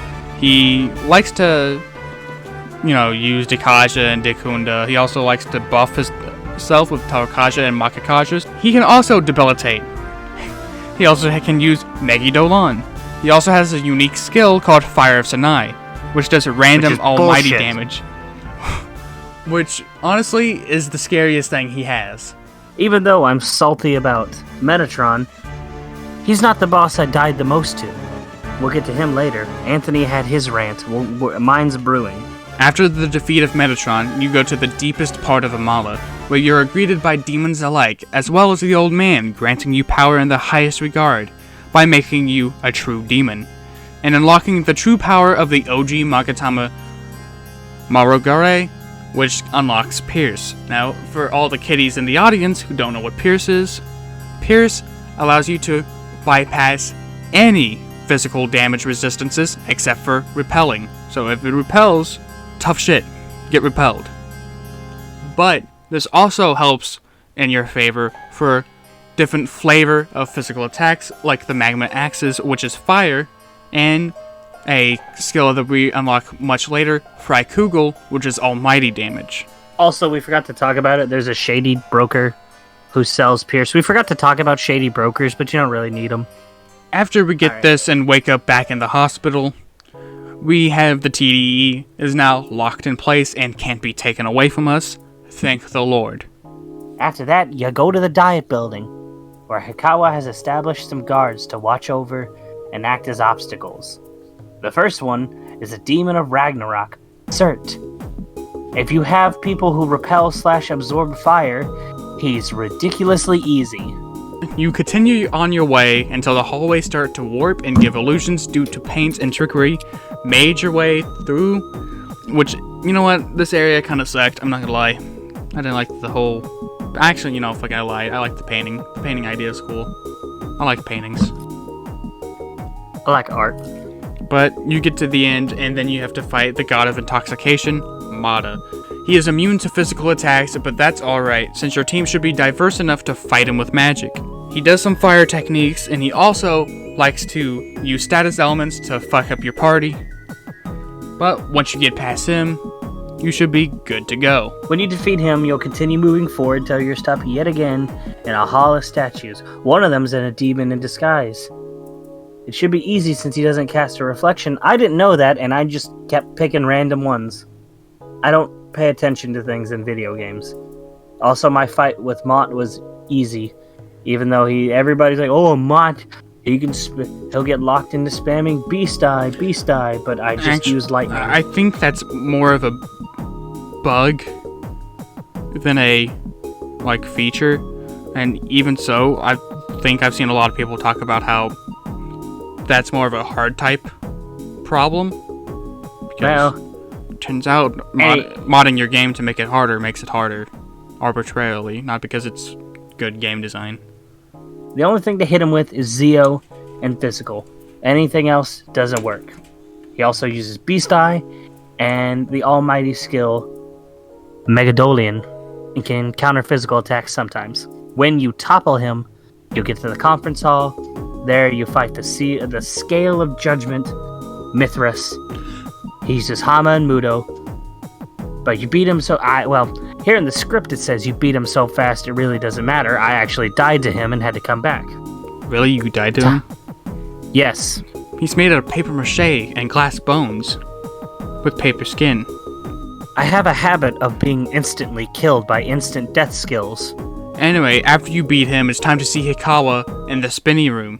Takawa's there, and she lost to Hikawa, and Arady is not doing anything useful, because, who would have guessed? Who would have guessed a god with no purpose and no power could do anything in this reality? Hikara says that there is no reason that she has, because she doesn't fucking have one. She doesn't believe in anything. She doesn't believe that what Hikawa doing is necessarily wrong, but she also doesn't believe what she's doing is right. So she's basically stuck in a loop of, is my decision right, or is my decision wrong? Which is kind of weird, because she tells you to fix the world, which is her reason to fix things, to make it normalcy. That's her reason, right there. How did she not develop it? I don't know. Seems pretty simple in hindsight. I believe in normalcy. What we're doing is wrong. It's inhumane. Let's go back to the way the things should be. Return to monkey. Hikawa then orders a demon to fuck with you, so you don't have to stop him or whatever from summoning his god, and you fight a pretty powerful demon, Samael. This fight is pretty annoying due to the fact that he deals lots of elements with his signature skill, God's Curse. Now, most bosses in this area of the diet building aren't really too bad, but that's probably it's probably just because we beat the 5th Kalpa, which is Metatron, so we're just kind of used to it. Plus, we're kind of over-leveled for this. I also overgrind a lot, so I was pretty prepped. When you're finished, Hikara manages to summon his god using the stored Magetsuhi and sacrificing Takao. Takao goes, "Change the world, my final message. Goodbye." And then Hikara summons the god Ahriman, god of the void. In some type of weird final goodbye dreamscape message, Takao gives you the YH she had from earlier and instructs you to go to the Amala Temple. We will go right away and do so to unlock the pathway to Kakasuchi. By using the YH at the Amala Temple, we have the obelisk and Kakasuchi to combine as one area. The small child will appear, and they'll say that they're impressed that a demon has done so, and will aid you when the time comes. This because they already know that you did the TDE route, which is a pretty nice, wink and nod at you for doing some very difficult tasks. We would go to the obelisk and go all the way up to the Tower of Kakasuchi. When you arrive, the Kakasuchi evaluates us and calls us unworthy since there is darkness in our hearts. So, maybe we should show him what we can do. Mannequins are here too, and some more elevator puzzles just like in the obelisk. So, go on ahead and move on up, where you meet a giant door. We know this will lead us to a boss fight against one of the reasons. The first one on the list of reasons, Shijima, with a boss, Ahriman. Ahriman will show us how to fight and how it will progress for the rest of the reasons. 1. There's a gimmick battle for the first half. 2. A second serious form that does a lot of damage and puts on the pressure. He will open up the battle with rules such as he'll ban options such as healing and or the use of items. This is very important because if you break any of these rules, you or a demon, they would be killed by Hell's Call, an instant death. There's no way to avoid that if you break the rule. He has roughly 6,000 HP, and when you get through that, he'll start the second battle. It's already pretty difficult already, so he'll start using more unique skills, 2 of them in fact, this being Tentacle and Apocalypse, each being physical and almighty respectively. But, since we've already taken care of Metatron at this point, this boss is a pushover. I mean, it's not like my co-host Anthony survived with only 1 HP, and I died the first time. So much so that after I survived, I realized I had to grind and get Freikugel in this second section, because holy shit, do I need Freikugel, give me my Freikugel. After you beat him, you get the Earthstone. And there's no other option but to go forward and scale the tower. The demons start to get stronger. Note, during the middle section of transitioning to this part to Tower Kakasuchi 3, there's a little off-in section where Musubi is. But I suggest we stop, to the next area instead of fighting Musubi in order to heal and get some new equipment. Once you hit Tower of Kakasuchi 3, there's a mannequin shop, and where you can buy a Magatama that gives us, without the doubt, the best skill in the game. This Magatama being Kalash, and it teaches us almighty skills, and the strongest of them all being Freikugel, wrapped up a certain Nordic god who... I didn't do this. Who had... he didn't even really have any importance in the story besides the first part, and he just kind of left for the longest time, and now we're just supposed to tie up a loose end. Kind of weak in my opinion, but I do like fighting Thor because I like his design. He only does Zeo physical attacks. He doesn't really learn anything new except for that Zeong is now Zeodyne, and he just hits really hard. So with this taken care of, we can go back to the halfway point and go to Musubi, where it is secluded. Who would have guessed that a reason about seclusion is secluded and the person in there is alone, in a fetal position. Like a little bitch. It's a garbage fight. For one, because it's Izumu related, and 2, it has a dumb gimmick where he changes resistance, which took me a while to figure out, and I didn't get Freikugel like my partner. I only succeeded because Freikugel and Trumpetor having fucking multiple attacking elemental skills to make it slightly less of a tedious 30-minute fight. The unique skill that lets him change resistance is Aurora. You deal about 8,000 HP, and then he'll go ahead and go into a second form, which will have a face that you can go ahead and launch a Freikugel at. Go ahead, hit him with a Freikugel, right in the jawline. He also spams whatever move he is resistant to, so pay attention. So if he is resistant to Bufu, expect him a Bufudyne. When you beat him, he sulks for a bit and he gives you the nether stone. Continue going up. The dungeon layout changes into a more annoying form of obstacle puzzles and warps. Lots of the ones that will make you want to tear your eyes out. There's a save room before Yosuke, so make sure you go there and save. The reason of Yusuke, she'll start off by herself, so keep a note on how I said that. She starts off by herself. She'll have a total of 13,000 HP, because guess what? She's not by herself, but she also uses a unique skill called Bale's Bane, which can turn someone into a fly. It is incurable curse magic attack, so make sure to null curse, so that you don't get hit by the fly move. When her HP drops to half, she will summon Heliel Florios and Heliel Os, and they have access to the Karn skills, as well as Dekunda and Kaja.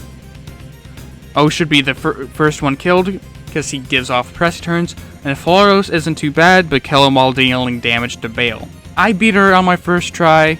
She was a pain in the ass, she took like 15 minutes. My co-host, on the other hand, has some fun things to say about Bale. Yeah, he beat her on his first try in 15 minutes. I died the most to this boss. 7 times. 7 times. Because during the fight, she uses an insta light skill, Hama. And every time she used it, it would hit. It would miss everyone. But me. 6 times in a row. And he was in the phone call. We were in a Discord call while I was doing it. And the moment he left the Discord call, I beat her. And it was glorious. I died to Metatron 4 times. I died to the Kagasuchi twice. I died to Lucifer, the final boss of the game, twice. This throwaway the third to last boss, who is supposed to be like, oh, here's a little gimmick fight, fucking drained me, and it's why I hate Nocturne. Nocturne's a fun game. We should really preference that. Everyone should play it. Nocturne sucks ass. Don't play it. Play it. It's fun up until you get to Bale, who, when she decides to pull out her stupid tiger and other guy and then ram swords up your butthole. After you kill Bale, she will drop the Heaven Stone. And before we continue on to the final section and final bosses of the game, we need to get the rest of the Magatama in Yakurocho Tunnel. Head back to the tunnel where you left that demon with that one ghost to dig. If you did not listen to my friend earlier, you're going to have to go outside to where the Kakasuchi will revolve around a lot faster. So you got to go ahead and give yourself a little SMT-if World of Sloth moment and walk back and forth for a solid 5 minutes. But this time it's a lot shorter than the World of Sloth. Thank Christ. And then you go back giving inside. Me Vietnam flashbacks. And when you go back inside, alright, he'll tell you to give to pick some chests, pick the ones on the right to get some gems. And there's like one on the left to get Maka. But there's a chest that has the Keymon Stone. It doesn't matter if you pick this one or not, because he gives it to you anyway. Now, what can you do with a Keymon Stone? Well, this is used for the far west part of Asakusa on the world map, all the way to the top left. And then you'll use the stone on the northern temple. Inside, you will fight one of the 4 heavenly kings, Bishamonten. He's pretty easy compared to the Reason bosses. He's weak to ice, has no resistance to physical.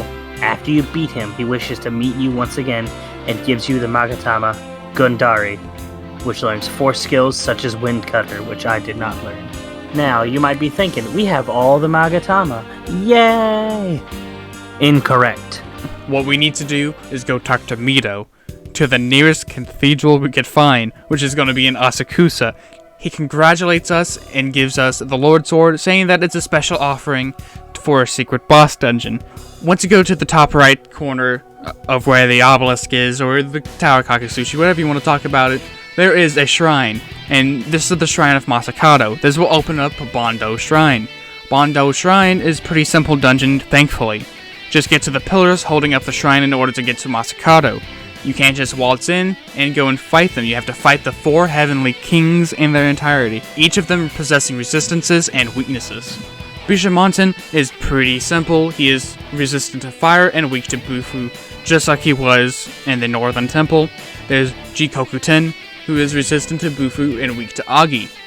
There is Saochoten, which is resistant to nothing but weak to force, and then Komakoten, who's resistant to force but weak to Zio. After you beat all of them, the shrine will open up, and then when you go, you're confronted by Tarano Masakado. He tells us no matter what the outcome is, he will always be Tokyo's protector in the next world. He then asks you questions on why you're there, and one of the options is, I just felt like it, and I picked that one, because I just feel that was a fucking... He's like, you just fought your way in here for the hell of it? That's pretty sweet. You're now the protector of Tokyo. Here's the final Magatama. It will give you immunity from everything, except Almighty. We go toward the last place that we need to go in order to use the elevator. We need to place all the stones we have acquired throughout the recent battles and put them in their slots. Fucking thank God we go all the way up to fight the Kakasuchi, where he awaits. He sees that we have no reason, and our existence is to put an end to the cycle of creation. He is pissed. Alright, and he says he will smite us, so we begin the final battle with Kakasuchi in the base game. His first form has a 20,000 HP, alright? He has a resistance based on the Kakasuchi. On the full and new, his terms is highest to lowest, along with the attacking elemental magic he has is Fast Light, a super strong almighty attack. I basically just used Metatron, Michael, and Shiva. Of course, with Pierce and Fragkugel on my side, I only lost to him once because I took him lightly and got my shit kicked in because that's what I deserve for thinking it was going to be an easy boss fight since I was prepared. I'm going to go ahead and succeed in the second form, which is 40,000 HP. The cycle is stuck at 8-8, but he has normal resistances. Now he has a stronger move called Infinite Light that can obliterate teams if you're not up to speed. He gives a warning to the attack because every second turn he just kind of talks saying that he'll kill you and he'll smite you and put the fear of God in you. See, I didn't die to him. Once I used Metatron and Michael, but I also had Beelzebub in his second form. And I had Frykugel and Pierce as well. Basically, I just used the move Debilita to where his stats were 0 because the Kagasuchi doesn't debuff himself. Each time I used Frykugel, I was doing around 9,000 damage per hit, plus everybody else was doing at least 500 to 600 damage per hit. After the fall of Kagasuchi, the moon phase becomes dead. The old man and young boy are there, and they'll both say that the death of creation cycle, and the only thing left is dark. Alright, now, what can you do with the power that you have now, since you have nowhere else to go? Obviously, you join their team. Now, what are their team? Is Team Lucifer. But before they allow you to keep on going as a member of their team, they'll have to test to see if you're worthy. Lucifer is the final battle of the TDE route. He nut taps you and says, "Let's go, bitch." Lucifer, now it gets this, has 65,535 HP. This is the most highest in the entire game, since he is technically the secret final boss. He has access to Agi, Bufu, Charm, and Almighty skills. He can heal himself for around 200 or so HP. In future releases, he fully heals himself once. The version that me and my co-host John were playing, he only heals himself every once in a while, so that's a lot more manageable and easier to do. He also has a move called Hiking, which does almighty damage to all. Root of all evil, which can give random statuses and cuts the HP to a certain spot. As you can tell, he's the strongest boss in the game. In the script here, Anthony talks about how he didn't lose, but I lost twice. And if you lose to Lucifer, you have to redo the Kagasuchi. Hopefully at this point you got some boss-ass team, and once you beat him, he says, "Wow bro, you're pretty tough. Lead my army against the Great Will." And then you walk towards the camera. And you're now done with Nocturne, and we're done with Nocturne. Thank Christ. Let me say here, this has been a pain in the ass to do. We've had numerous technical difficulties. And this game has taken a toll I apologize if, like, near the later end of the video, we start to sound exasperated. And exhausted. Because it took us so long. This has been a span of fucking days, and I'm gonna be fucking editing and fixing it and making it all beautiful. But all in all, I really enjoyed Nocturne. It's a really fun game. You should pick up the HD remake. On it because we both have differing opinions, and I know we're gonna get shit for that anyway. But if you This is a shit video. 35 people. We have 35 subscribers and one actual true fan who's not our friend. who's in our Discord, shout out to that guy. He's shout a out to champ. that dude. An OG, all right. So And if you're a troll, still shout out to you. So, hopefully, in our giant wheel of games, most of them being Megami Tensei related, we get to have something to hopefully not shoot ourselves over. No Martian Sensei. Please God, no Martian Sensei. Fuck you! What does that do? What does that do? I don't remember. So, a redo. Let's hide that choice since we don't know.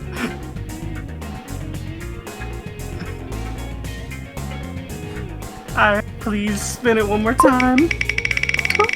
Please, God, no.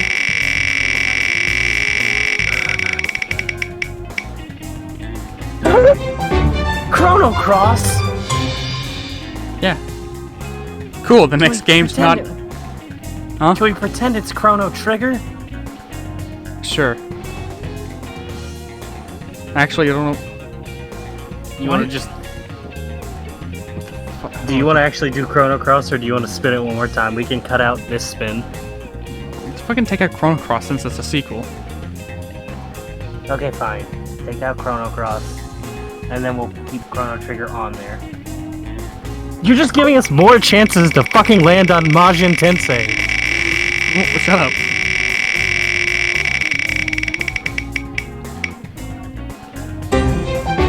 What did I fucking say? It's Megami Tensei 1. No. No? Wait, that's Megami Tensei, or is that Majin Tensei? Megami What Tensei. is- Majin Tensei spelled out MT's Megami Tensei. I don't know if that's worse. I want to do Chrono Trigger. You want to do both? They're both What? small. They're both short enough games that we can do that. This isn't like 80 hours of a fucking PS2 game. What do you mean Chrono Trigger's a short game? Is it not a short game? Let me see real quick. How long to beat Chrono Trigger? 23 hours. Actually, yeah. Actually, it's doable. And Majin Tensei's a... In Megami you wanna Tensei. fucking... Megami Tensei. God, I really want to fucking... Righto.